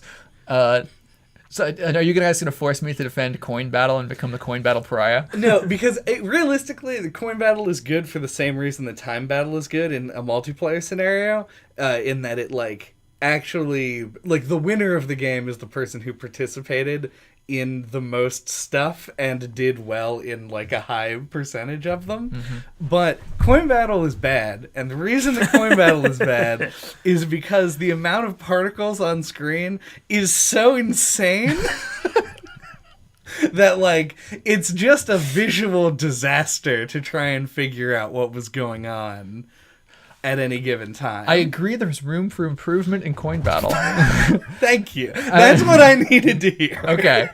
But coin battle is the only mode, to my knowledge, they've ever made that rewards you for incidental chip damage in terms of the thing that I still don't like, even after a lot of the changes they've done with time to make time better, is that time disproportionately rewards heavy characters, not just for survival, which is like a medium trade-off that you could argue is still kind of balanced, but because it is just easier for those characters to get points, because it is easier for people to knock them off the stage, and the chaos of multiplayer environments means it is easier for a heavy character with a big move to get that move off because of my prior attention span limitation discussion. Yeah. Like, it's just harder to see and predict when a heavy character like Ike is going to swing his big old thing down. Yeah. Consider, like, in your head, the number of times that you've landed a Ganondorf up tilt in a 1v1. The answer to that question is almost undoubtedly 0 times. The number of times that you've landed in multiplayer, maybe 2 or 3. Yeah. Like, more than one time, maybe. In multiplayer, you may just, like, input the move while alone at an empty side of the stage, and you'll still hit someone because they'll just happen to be over there in the amount of time it takes for the move to go off. Yeah, for you to actually put your foot down. Yeah. So, yeah, no, that's 100% true. And, like, because you can stand, like, in the middle of the stage and avoid a heavy character's biggest drawback, which is usually if you get them off the stage, it's harder for them to get back on. Ike says fuck you, I guess, because he can just like fly from a million miles away. Yeah. My ideal design for Smash Brothers would be something where the problem is screen real estate at this point, because you run out of modes, you run out of room on screen to display more things than just the percentage number. VR Smash Brothers. VR Smash Brothers. That's yes. what we need. That's what we need for many reasons. But I want a mode in which each individual character has a score that increments upwards as they deal damage to people, and then you get some kind of either large batch of incremental damage or just like a huge reward for knocking someone off, or lose it when you get knocked off. That's like my ideal mode that they can't do because they just don't have a place to put the number. What about stamina mode but with knockback? I'm like, that hurts me to even think about, actually. I think it's mostly big. I think the reason I say that isn't like my bias is against stamina mode, because that is trying to be a conventional fighting game in the way that this game is not designed to be. And it removes a lot of the benefits. But with knockback, I think that might get over my initial bias, because all the things that I don't like about stamina is the lack of knockback. Mm-hmm. So that with it might be close to what I'm looking for. It still allows like players. So stamina mode is bad in Smash Brothers, specifically because if you're playing a character who can gimp, like somebody who can kill somebody at a low percent, you're just like instantly going to win any stamina battle because you can just kill people without doing a bunch of damage to them. Yeah. And it also like completely throws all balancing that the game has out the window. Yeah. So stamina mode is bad for that reason. Yeah, but I can also see how maybe you could kind of make it work in the way that you want it to. Yeah, it's close. It still has the classic party game problem of you don't want to eliminate people completely. Yeah. Which I would also prefer like an up incrementing system to a down incrementing system for that reason. This is also the reason why I like stock battle over time battle when we play multiplayer, is because there's more of a chance that I'm going to get into a situation where it is a 1v1 versus time battle where it's just always the version where I don't know what's happening. Yeah, time battle always feels like it ends abruptly to me. Like, yes. Yeah, I'm like the casualiest of casuals when it comes to Smash Brothers. I like Smash Brothers when it's the most like Mario Kart. Mm-hmm. But stock battle, like I was thinking about this on the break because I knew we'd get into this discussion. Yeah. But like so much, and you guys have like gone on, and I've been mostly crickets over here. Because like for me, it's so much of just like a feel thing. Like you've described your ideal version of it. Like I've given it nowhere even close to that much thought. Mm-hmm. Where like just like 3 stock just like feels the best to me. Like everybody's got 3 lives. The last one standing wins. It feels the most intuitive and is always just come off as the most fun to me. It is absolutely the most intuitive. It's definitely the most clear because it takes so much less effort and there's so much less that you have to describe than any of the other modes. Yeah. Like there's literally just 3 buttons on the screen. And everyone who's played a video game understands. Yeah, like you went into like you wish you were rewarded for chip damage. And I know we've had these discussions before where you're like whoever might win and they didn't like participate that much and this and that. And like all of that, like so much of that just does not matter or even register to me at all. Right. Like, I don't know. Like and I think Smash Brothers wants to be aimed towards people like me. Agreed. But since Melee has really like engaged this more like technically minded crowd, and it's had that like identity crisis since then. Yeah. Well, Melee And that's engaged the crowd. Brawl didn't really. Right. And Smash 4 attempted to make some concessions but was misguided. Ultimate is the closest it's come, and like I think it's safe to say, for me, somebody who did not get into the technical aspects of Melee, that this is my favorite game mechanically. But I can also, like, I'm interested to see what transpires tonight when we play with, like, 6 people. Agreed. Because we played Smash 4 with 3 stocks, which in Smash 4 meant that the game lasted for, like, somewhere between, like, 5 and 10 minutes every time. And I think Smash Ultimate is so fast that we might, as a feel thing, because not only am I sympathetic to that, I 100% think that when you play in the environment that we typically play Smash Brothers in, you should go by feel. What feels good to play? Yeah. Right. I think that we're probably going to bump it up to 4 stocks, like eventually, because the fights are going to be like Shorter. Yeah, it's going to be like 2 minutes. You're like, oh, cool, good game. Interesting. Okay, I'll keep this prediction on record. Yeah. All right. Now that I've said it, it's actually kind of spoiled it because now there's like a confirmation bias that's going to happen. Oh, well, I'll always not want to play stock at all, so you don't have to worry about my input. You don't voice it though. That's the thing. Right. Yeah. I won't. To go back a couple of steps, because I feel like, Andy, you're not only your general comments. Yeah, I'm just kind of like stating my thought process. I'm not really saying I'm right or anything.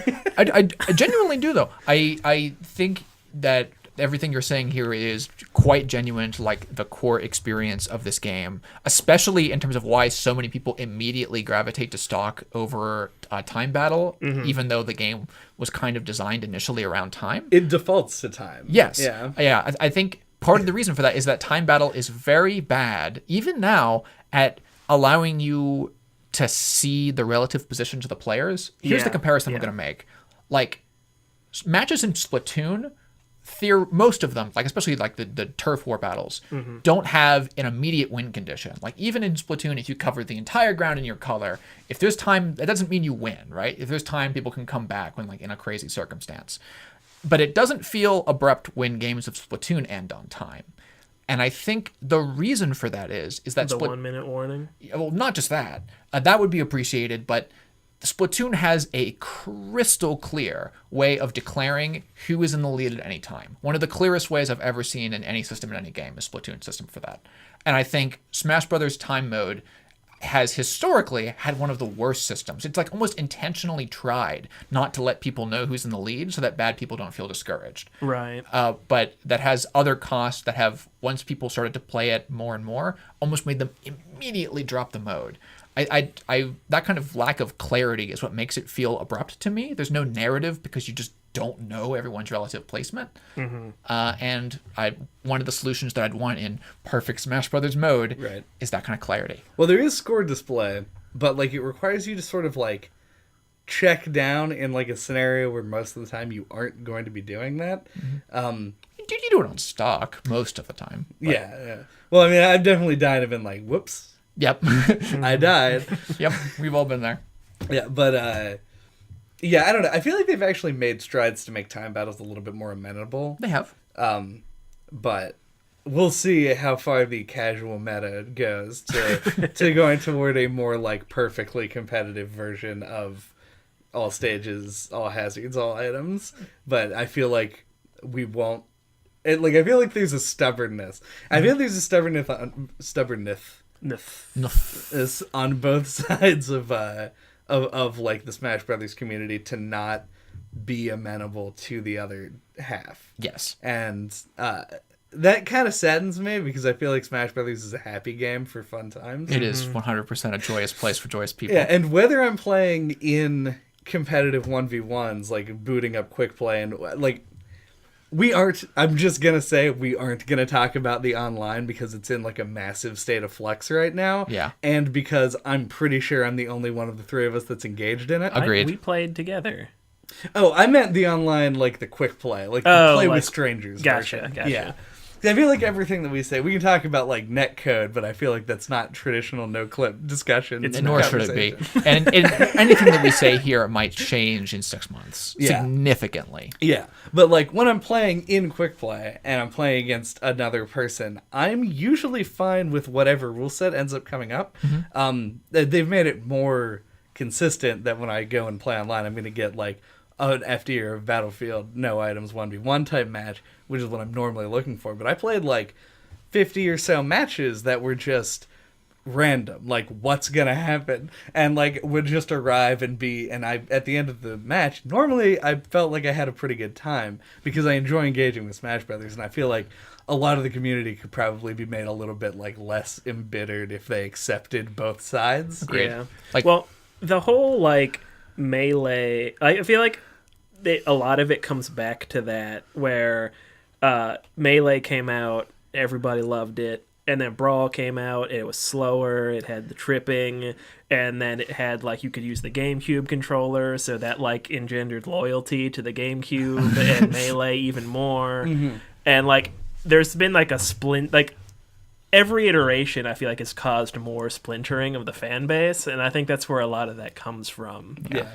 And to be clear, even though I'm like comically hostile to most competitive game communities, it is 100% a great thing what they've done. I think with Ultimate, I think they've done a way better job so far in my experience of trying to actually help that audience kind of mix than any other game in the series. And just because I don't think I've said this yet, and before we bookend our mode conversation, yes, I'm aware that stock is the best way to play 1v1. Yeah. Don't send me angry tweets. It's by far the best way to do it in that way. It's just not good for multiplayer. That's Yeah, all. it occurred to me that like I had just taken that as an assumption that Right. we were like already, we're like that part's over. Yeah, it should be clarified. Yeah, and It makes everything sense. I've said has been through the lens of playing with your friends, because that's the only way I ever play. Right.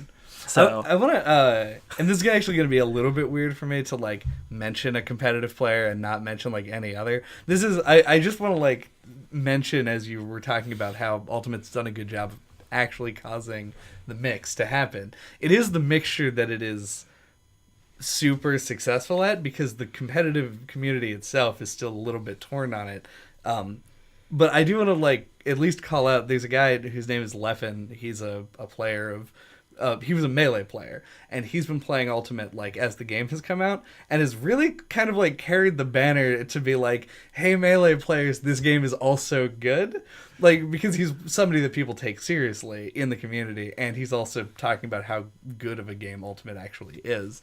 So I feel like it's made strides in bringing people, dragging people kicking and screaming from 2001. Yeah. And like Melee's a different game. Like Melee is a different Smash Brothers game played competitively than any other game in the series, and that's for a reason, and it will always have a following, and it will always be fun to watch, at least for me, and I'm sure other people.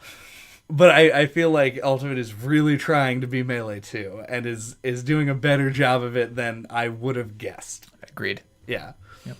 Are there actually other things that we want to talk about specifically? I don't think you ever really got into the items rant. I mean, you got into like the general, like, it makes the game about, I guess maybe that's enough. You said that it makes the game about what item you have too much instead of what your character can do, and removes diversity of the game that you're playing. Yeah, I feel like items over-centralize on themselves when they're turned on a lot of the time. Yeah. Like, God fucking forbid you have Final Smash Balls on, and you're just like, everybody run for the Smash Ball, because the guy who gets it wins Yep. the game. I actually agree on that point. I don't like the items that are so good that everyone stops playing the game and goes after the items. And it, like, as somebody who does play items with friends, but doesn't prefer them, I would be heartbroken if we turned off, like, assist trophies and Pokeballs. Right. They're way over-centralizing, but, like, that is, like, that's part of the content that you get excited about when the Yeah. game comes out. You're like, Yeah. what new Pokemon's going to be in the Yeah. game? It's a I gotcha almost- part of the game. Yeah. Like, you almost kind of want like this absurd level of customization where like I also like Pokeballs and assist trophies, But specifically in this game, I feel like assist trophies come up way too often. Yeah. Yep. Like, I wish I could tweak the percentage on that. Just that. Yeah, just like being able to like turn on and off particular Pokemon or assist trophies Yeah, would it would be also go nice.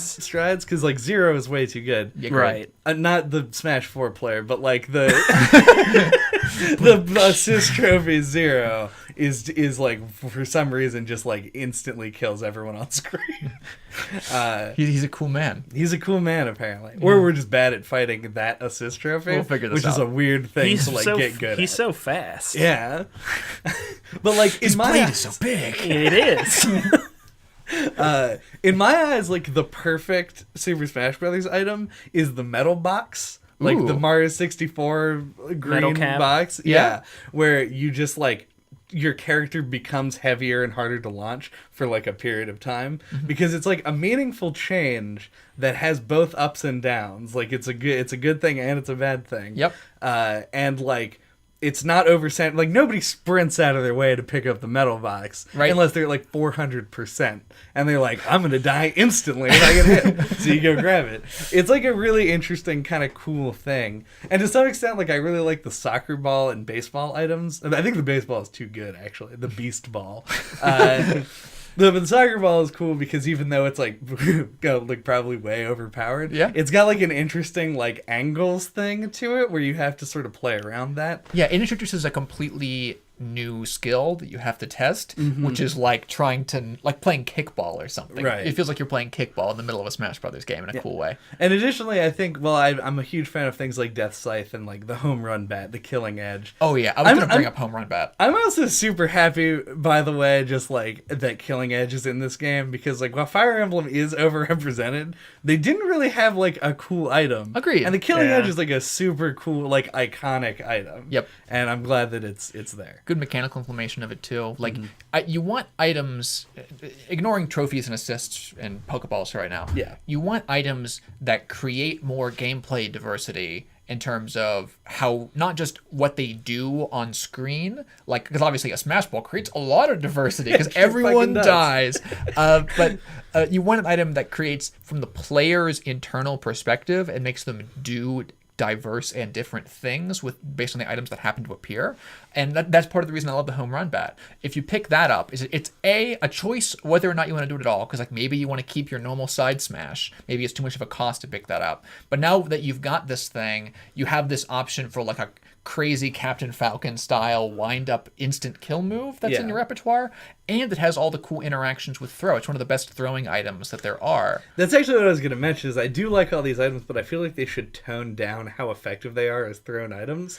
Because, like... I would agree, because like I think like they were like, I didn't play Melee very much, but in Brawl, like throwing an item at a person was like OP. Yeah. It was really powerful in Brawl. Yeah, like, I've been And they killed by toned it down, I think, in every iteration since, and it still feels like it's too powerful. Yeah, I feel like I've been killed by a home run bat probably like 10 million times in the course of my life. Maybe like 20 of those times was like an actual like home run. Yeah. I was just like fucking smashed off the screen like while I was trying to recover by somebody Yeah, throwing like one. when I pick up like almost any item, like one that you can throw, it's like in my mind, it's like 60% of my mind is saying just throw it. Yeah, And then the immediately. other 40% is like, maybe use it. You know, like it's so much of the time, like, 'cause especially since the game is faster now than the last two iterations, like just picking it up and winging it at somebody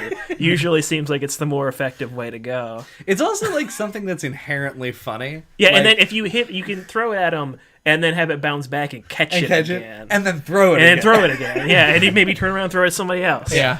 Just like the idea of like Jigglypuff getting struck by like a flying baseball bat is just like such an intriguing concept. I'm glad it exists. It is a thing that happens in this game. Yeah. But I feel like they could bring it down a little bit. Just like you can even have them deal the same amount of damage to reduce the knockback. Yep. So that like just pelting somebody with Death Scythe isn't like the optimal strategy. Like actually want to use it would be a good goal to strive for.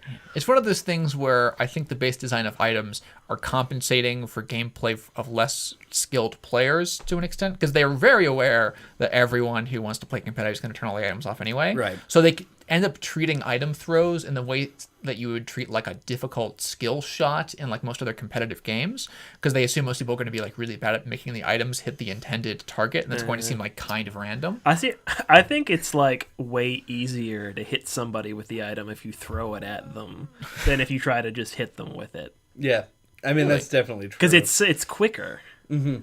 And not only that, but like especially in this game with the way that they've changed air dodging and stuff, it's way like for most players who are uncomfortable going off stage, it's a lot easier to hit somebody who's trying to recover because their jump arc and their recoveries are things that are predictable. So you just like short hop, throw the home run bat is way easier to do than like running out and trying to like back air them into the stage or some shit like that. I mean, agree, but I've played this game for like 20 years and I'm still like absolute complete shit at hitting people who are off stage with items. Just like because you have with the items. Yeah, Okay. yeah. You give me 20 home run bats and 20 attempts to like get someone who's trying to recover, and I'll hit like 4, I bet.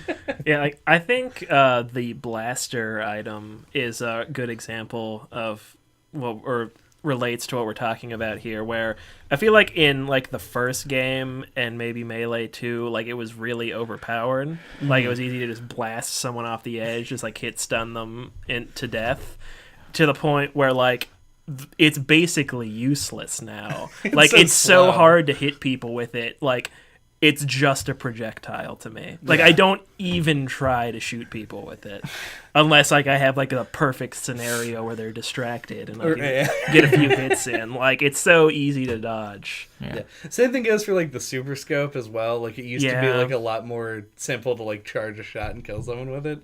Or I was doing it on people who were like also 11 years old, and now people just have more like a better sense of Agreed. things. There's also, I think a lot of those scope and gun-based items are partially designed around a multiplayer assumption, because using them limits your movement to such an extent to lock someone like that I think they kind of assume someone's going to come over there and wreck your shit. Is the reason why they got rid of the fan. Yeah. Like, it's not like there was like a weird copyright where they're like, no, white fans? That's owned by White Fan Company. Like, we can't bring that one back. Like, they got rid of it because it was just like not really fun. Though apparently there's some fans out there, but that's actually that was a really popular item. Yeah, fans are fans of fan because of the story.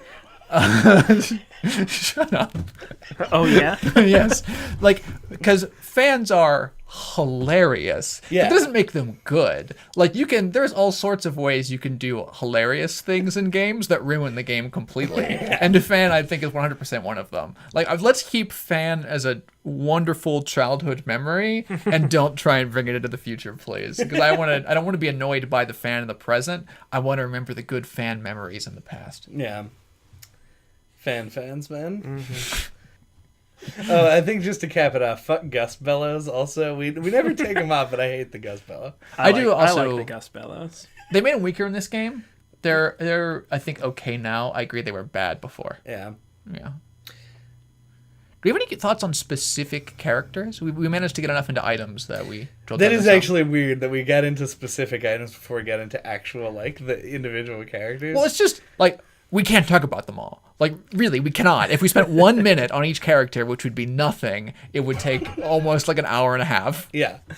I want to talk... Okay, so this is a Super Smash Bros. Ultimate podcast, so I kind of want to discuss the newcomers to some extent. Sure. And for me, the ones that stand out the most, like, addition to Ridley K. Rool, are people I've been calling for like 10 years. Like, what Brawl made me aware that, like, people actively discussed what characters they wanted in Smash Brothers and didn't just go like, wow, Wolf? Cool. Like when the game released. I've been like, fucking K. Rool should be in the game. There aren't enough heavy characters. Now there's probably enough heavy characters. Yeah. And Ridley is just like, I fucking love Metroid and have always fucking loved Metroid and just want to have Ridley in the game because he's the only other character that really makes sense. And hey, they're here. But after playing it, the ones that stand out to me are the Belmonts. Like, I fucking love playing as Simon and Richter. I don't like muscles, so I like stay away from things that have muscles. They're just like big buff guys. Yes. Simon's design is really weird looking. Like, he looks weirdly old. Mm-hmm. Like, there's something Uncanny Valley about it, maybe, or like the way he's textured or something. Also, in his victory, or his like character portrait, I feel like, and I mentioned this to you guys, so this is not gonna lack the like. It is gonna lack the impact of what a weird observation it is. Yeah. But I think I guess he shaves his armpits, or just doesn't grow armpit hair. Yeah, No. that's common with like Agreed. fictional characters. Yeah, Yeah. it's just universal. They They don't want to model armpit hair. Chad. Nobody really does. But it's so weird because like the majority of his portrait is his armpit. Like, it's like Fair 80% enough, yeah. of Okay. the screen. Yeah, but Yeah, they made that choice in there. I'm Yeah. sure. I love how unique his design is, though. Like, I think Richter overall like looks more pleasant. You Right. know, like Yeah. This is but part of the reason why I play Simon, despite the fact that Yeah. there are like basically no differences. but Richter looks a lot more generic. He does. He looks a little bit too like youthful anime cute. Yeah, it You looks don't a want little any- bit too anime. Yeah, you want some Conan. Yeah. Oh yeah, that's what I'm talking about. I don't think I've brought this up yet. I've been teaching Rachel this game, and she's never played a Smash Brothers game before, despite like playing games since the N64. yeah. Kirby, if you're curious, he latched onto Kirby immediately. Of course. That's like a stereotype, right? Like No, tons it's not a stereotype. Kirby is explicitly designed to be appealing to new players. Really? Yeah, like it's like the direction that you input for each of his attacks like directly corresponds to the direction that your opponent is going to go when you use them, and like Kirby's like got a simple character. He's got a puff jump. I don't know what you want to call it. He's 5 midair A jumps. floaty jump. Yep. Yeah, which gives him more of like an opportunity to recover if they're knocked horizontally. more control. Yeah. I get what you mean. That makes more sense, but I never considered it. But when she was going through the character roster initially after I unlocked everything, I expected her to be confused by the amount of anime people. But the thing that really stood out to her initially was like, why is Conan the Barbarian here? Yeah. She even ignored Richter. Like, she just went to Simon and was like, who is Yeah. what? Well, yeah, I would agree with that line of thinking that like Simon and Snake are the ones who stand out, like they shouldn't be there. I feel like Bayonetta kind of falls into that as well because See, Bayonetta's design is very clearly not a Nintendo character. Yes. but but also those two characters aren't either. She's more anime-ish, though. She Yeah. kind of blends with some of the other characters. She's a very bit more. extreme, and they toned down a lot of the sexualized elements, like Especially just enough. in just Yeah. her character portrait. You know, Sure, she doesn't yeah. stand out that much. I was gonna say, like, yeah, if you have like the full, like, if you did a moveset comparison of everybody, I feel like Bayonetta Yeah, would stand if you out saw because her it's a gun, Yeah. like a regular gun that doesn't fire lasers. Yeah. Bayonetta looks weird standing next to Pikachu. We can all agree. Yeah, it's weird. Yeah. Well, because even Snake, who I agree is also one of the strangest ones. Like, I'm very excited to have a Snake amiibo because it will finally like trump out like Solaire and Bayonetta as being like weird things to have an amiibo of. Cloud. Yeah, and Cloud. But like Solid Snake, even in Brawl, they avoided giving him like a gun. Like when you're playing Super Smash Brothers and you're playing Snake, like you have multiple rocket launchers, grenades, and explosives. But like the thing that you use in like you don't just have like the SOCOM, Yeah. right? Like it's Right. not a thing. I really want to either like research and write a paper about the history of how explosives were incorporated into comedy. I find that so weird. It's got to have something to do like specifically with Bugs Bunny. I can't imagine the trend goes back much further than that. Yeah. But Wile E. Coyote like blowing himself up with TNT. yeah, I just want to know why like that specific category of like lethal force weapon just became like ha ha ha and like nothing else with it. Whatever. It's a side story. Yeah. But that's my standard. I like the Belmonts because they are like a range character, and I just generally like that. I played a lot of Villager, and I feel like the Belmonts just trump Villager in like every way. Not actually, but like You feel in the that way way. that I play. Yeah, I'm like, oh shit, like I can do normals from like a million miles away now. That's amazing. They just feel really good. And Castlevania is a cool aesthetic, even if Simon does kind of look like Conan the Barbarian mixed with He-Man. So, I get that that's strange, but it's just a cool thing. Before we get too far away from this, also, I'm just curious, since I have had the experience having to teach someone Smash Brothers from scratch recently, what do you guys think of this hilariously big game with its hilariously large number of mechanics would be the biggest, like, complexity hurdle for a new player? Just multiplayer. Ignore all the single player stuff. New player to Smash, right? New player to Smash like completely. Understands video games generally. Yeah, like how do you win in a game of Smash Brothers? Wait, so is the question... The question, what's the biggest complexity hurdle? Like, what's the thing that takes the longest for them to understand and learn? Probably, like, recovering, like, jumping and managing that. Okay. I want to say, mostly to be different, because I kind of think that recovery is probably at least, like, a little bit difficult to get your head around. Mm-hmm. I feel like inputting moves at different levels of intensity is probably a difficult Charging one. moves. I met somebody who didn't know, like, I had to teach them that smash attacks were a thing in the game. I didn't know that you could do that. Dodging maybe as well. Like I feel like that's even like a level advanced above like, just like playing. I feel like dodging was even in the 64 version. I never knew it was a thing, and we played Brawl for like a little while, and I didn't know dodging was a thing. Which I used to just jump around a lot to avoid getting hit. But anyway, you're really close. That's like number 2 in what she expressed was the distinction between smashing the stick and tilting the stick for various moves and attack.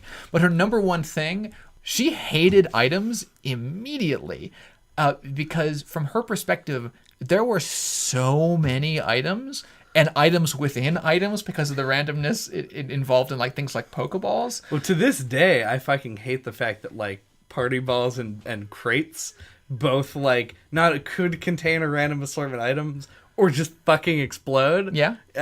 Also, and like I've been playing Smash Brothers for, as you mentioned, like 1,000 or more hours. It does seem a little dumb that they can just be filled with bombs and explode before they've even opened. Right. But it wasn't even necessarily like that's something we'd talk about, right? Yeah. From her, she was just like, what does any of this do? Like it was complexity in terms of like analysis. I don't know paralysis. how I didn't think of items. Yeah, but I didn't think of it either. I think the reason is because items have been, like fighters, kind of growing over time. Yeah. We've always had our prior, like, dozens and dozens of hours experience in the prior game to kind of front load what all of these various items do, and they just kept building on top of it afterwards. Also, we have to address, at least to some extent, the like amount that items have been like babified in the community, where they're like, oh, the only people who play with items on are like fucking children and idiots, and it's like that's splintering fan base. Yeah, because it's obviously it's not true. It's an oversimplification of it. It's just like you turn items on when you're playing with more. Basically, for me, you turn items on when you're playing with more than 2 people. Agreed. Because like it's like the ultimate evening of the playing field. Yep. But like you can't apply that mindset to somebody who's learning the game because it just becomes like a reign of chaos. Yeah. A cool feature would be to introduce like item sets like as they appeared in the different games. It's like, let's turn on just the items that were in the original game. Right, yeah. Let's turn on all the ones that were in Melee. Let's turn the Brawl ones on. Yeah. That would be neat. Agreed. It was like such a learning experience for me immediately because after that point I was like, oh, I have to teach what items to do. It was hard for me to do that because items appear and disappear so quickly that I just physically didn't have enough time to explain them. Right. You'd have to go into like the training mode. You can spawn individual items. Yeah, I have to go into the training mode and spend like 2 fucking hours spawning every item individually and giving a 1-minute explanation of what it does. Yep. So yeah, everyone, it was just so weird to me that I wanted to bring it up and record it somewhere on the cast because you think immediately like, oh, items, it's like a casual thing to make casual players more fun. Turns out when you're the casual of the casual, items are like annoying. Yeah. They're shocking. They explode out of nowhere. If you just have bad eyesight, items suck because you're like, I don't know what that is coming at me. Okay, could be a horrible death machine. Could be a smoke ball. Don't know. I love the smoke ball. Fuck the smoke ball. Anyway, Stance on the smoke ball. Indifferent. I think it's weird that people hate it. I know Dan also dislikes the smoke ball. That's weird to me. Like, what is there to really hate about it? It obscures things. I don't like that. You and your eyes. You and your special eyes. Like doll's eyes. Yeah. But yeah, it's just like a non-thing to me. I don't really have any feelings on it. Sure. Do we want to specify any more characters to call out? Because I like the idea that we just talk about Simon Belmont and then end it. I mean, I feel like Smash 4 brought a lot of good third-party additions to the roster, and I feel like this one brought a lot of good first-party additions. Yep. You already hit on K. Rool and Ridley, which were the big ones. Literally and like figuratively. from like a fan perspective, it seemed like baffling that they weren't already in. I'm Right. sure there were plenty of good reasons why before, but like it feels great to have K. Rool and Ridley in there. I'm happy to see Daisy, and despite your protest, I'm actually happy to see Crom in because like he's a character people actually fucking liked from Awakening, and like they were like, what about the main character who's not a character? Okay. I have to admit this. I also like Robin though, but I'm biased toward Smash Brothers. After these years, I have changed my opinion on Robin. I used to think, especially at announcement, that Robin's inclusion was fucking ridiculous and was like including like the Dragonborn guy, not Dragonborn. Oh, Skyrim Man. Skyrim Man. Yeah. They're like throwing Skyrim Man into Smash Skyrim Brother. I was Man. like, this is not a thing. You can't. Robin is, and I'm gonna eat crow on this one. Robin is not designed to be Robin, the main character from Fire Emblem Awakening. Robin is just, they had to pick a name, and they have literally no names to pick from to represent the tactician guy in like half the Fire Emblem games. He is a representation of the base mechanics of Fire Emblem in a way that no other character that's been in Smash is. Right. And I have come to appreciate that. I think they iterate on it really well. I think they did weapon dexterity just great with him, especially in Ultimate where we have physical meters on screen now. You don't have to Yeah. look for flashing. So yeah, if I had to like do my great Fire Emblem reaping that I really wish that I could do, Robin would stay. Big props to Robin, I guess. Yeah. I don't remember where we were before all that. Talking about characters. Yeah, I had said K. Rool, Ridley, all that. I'm trying to think of something else. I like some of the like changes they've made to existing characters. I like the remote bombs on Link. I like the arts wheel on Shulk. There's a lot of little tweaks. Arts Wheel on Shulk pushes Shulk from like being a character who is limited by some aspects of his kit and like could potentially be good but has weird to sorry I'll bleep out where I said Thank frame you. data. To they brought him from that to now Shulk is like the character that I feel like in my head could be like the most over-centralizing, broken, super great Super Smash Brothers character ever in the history of the world if it was being played by a robot. Like somebody who could like just perfectly input the Minato art changes at the right times Yep. Yeah. to like maximize every action. Yeah, no, as the resident Xenoblade fan here, I was really disappointed with him in Smash 4. Like, I just could not play him at all. But I feel like he's actually playable this time. I like to play Shulk. Definitely. I can't think of a single change to a character mechanic that I didn't like, and that I think is a huge compliment when you have like 74 characters. Well, I mean, I'm sure that if I read off to you a list of character changes that you probably would be totally unaware of between the games, you might be able to find something you didn't like. Yeah, shocking. I'm not talking about beep. Yeah. And I'm looking forward to the DLC fighters. Same. I hope every single fucking one of them is a Piranha Plant level, like out of left field nonsense character. I want everything. I want shares. I want just like background objects. There was like a good parody article that came out recently that said that the next character that was going to be announced was Wii Balance Board. Exactly. Yeah. Exactly. That's what we want. They said at the Game Awards that like Joker was emblematic of their future choices. Fucking good. So I don't know if that means stuff you wouldn't expect or third-party characters. Right. So, or both, you know. Like, so I don't know if we're going to see any first-party stuff. Third-party characters you wouldn't expect as both Right. is insane. Like, all right, number 1, Frown Plant. Number 2, Joker. Number 3, Mr. Mosquito. Number 4... Yeah, the possibility space seems like just like it could be anything, which is exciting. Yeah. Yes, it is. Character fighting. Good shit.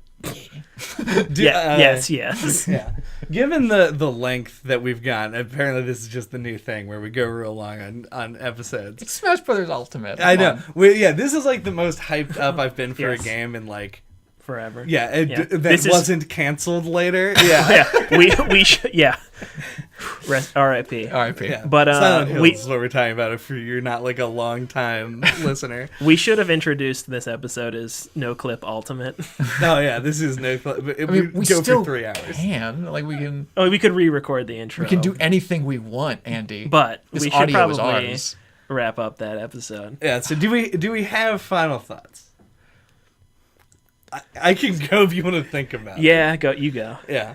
I was very excited for Super Smash Bros. Coming in, and I think that I was actually initially a little bit disappointed because I jumped into World of Light immediately and was hit with just like a bazillion things to do, and I feel like if I had just like sat down with a buddy and just like played a couple of casual matches, I would get sort of like amped up again.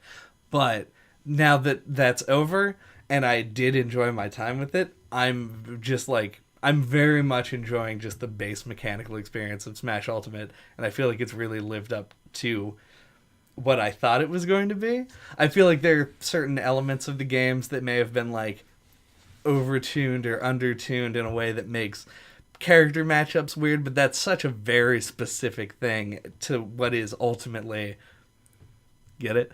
A really successful iteration on Smash Brothers, and probably mechanically my favorite one. If you want to get into what we've intentionally avoided, but if you want to talk to me about like, you know, the lag on directional air dodging and the different like frame changes, why they nerfed Bayonetta into the ground instead of just making her a playable character, you just directly address me, put a comment or something, and I'll happily engage in the discourse. But that's not what this was about. Okay. Smash Ultimate, I think, is a technical accomplishment on par with like No Man's Sky, and it's not going to get as much recognition for that, I think, as it should, because it's an iterative process, because it's a game that's been growing for so many years of our lives and has become so familiar to us. But seeing how much they have kept stepping up their game and like genuinely improving the design iteration on iteration in a way that I don't think is comparable to pretty much any other series that I'm aware of is something that I like cannot let off without mention. Like, this game is fantastic. It is genuinely incredible, the amount of stuff that they have done well here, and that's not even considering the amount of stuff they did at all, because they did a lot, and it shows, and I'll probably play it until they make a better one somehow. Yeah, I would agree. Like, I think Sakurai and his team deserve like a lifetime achievement award, or like they've definitely earned their place in Valhalla. Oh yeah. But as the casually McCasual guy, I've found each version of Smash Brothers to be better than the last one, and this is no exception. I really appreciate the return of an adventure mode, even if it's a little bit flawed, as we discussed earlier. But yeah, just overall can't complain at all. It's delivered on every level that I could have hoped for. Yeah. I do you want to, like, just as a final question, something to think about in the future if you're anticipating Super Smash Bros. Ultimate 2 or whatever the next thing is. Do we feel like they've painted themselves into a corner that they can no longer let any characters drop in between installments? Yes. Because I think they have, and I really hope that isn't true.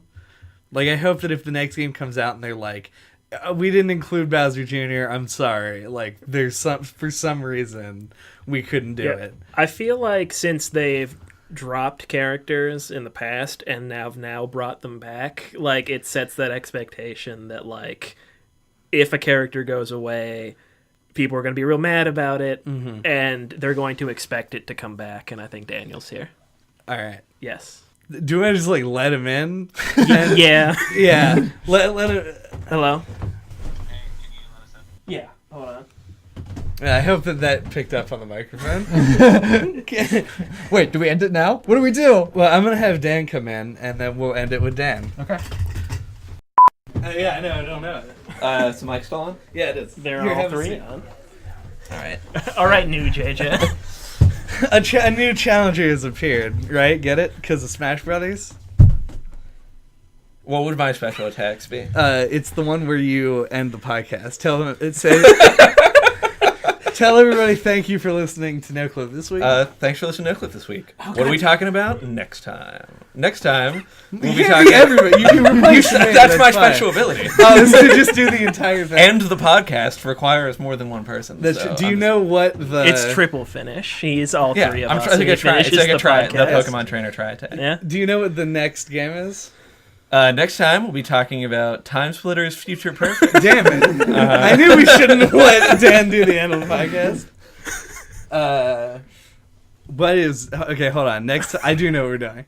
Thanks for listening. You can do the outro. I really want Dan to do the outro. I just really did bad. it. God damn. You have to respond to him. Okay. All right.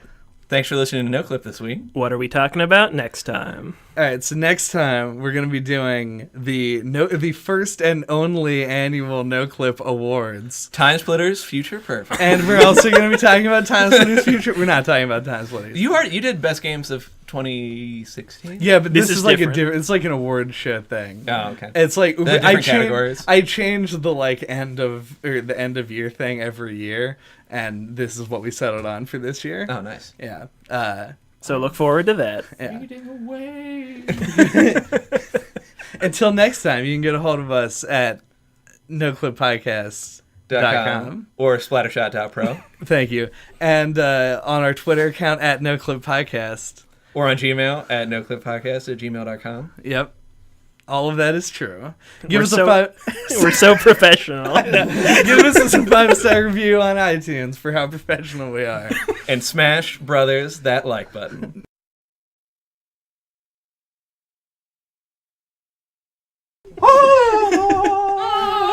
You're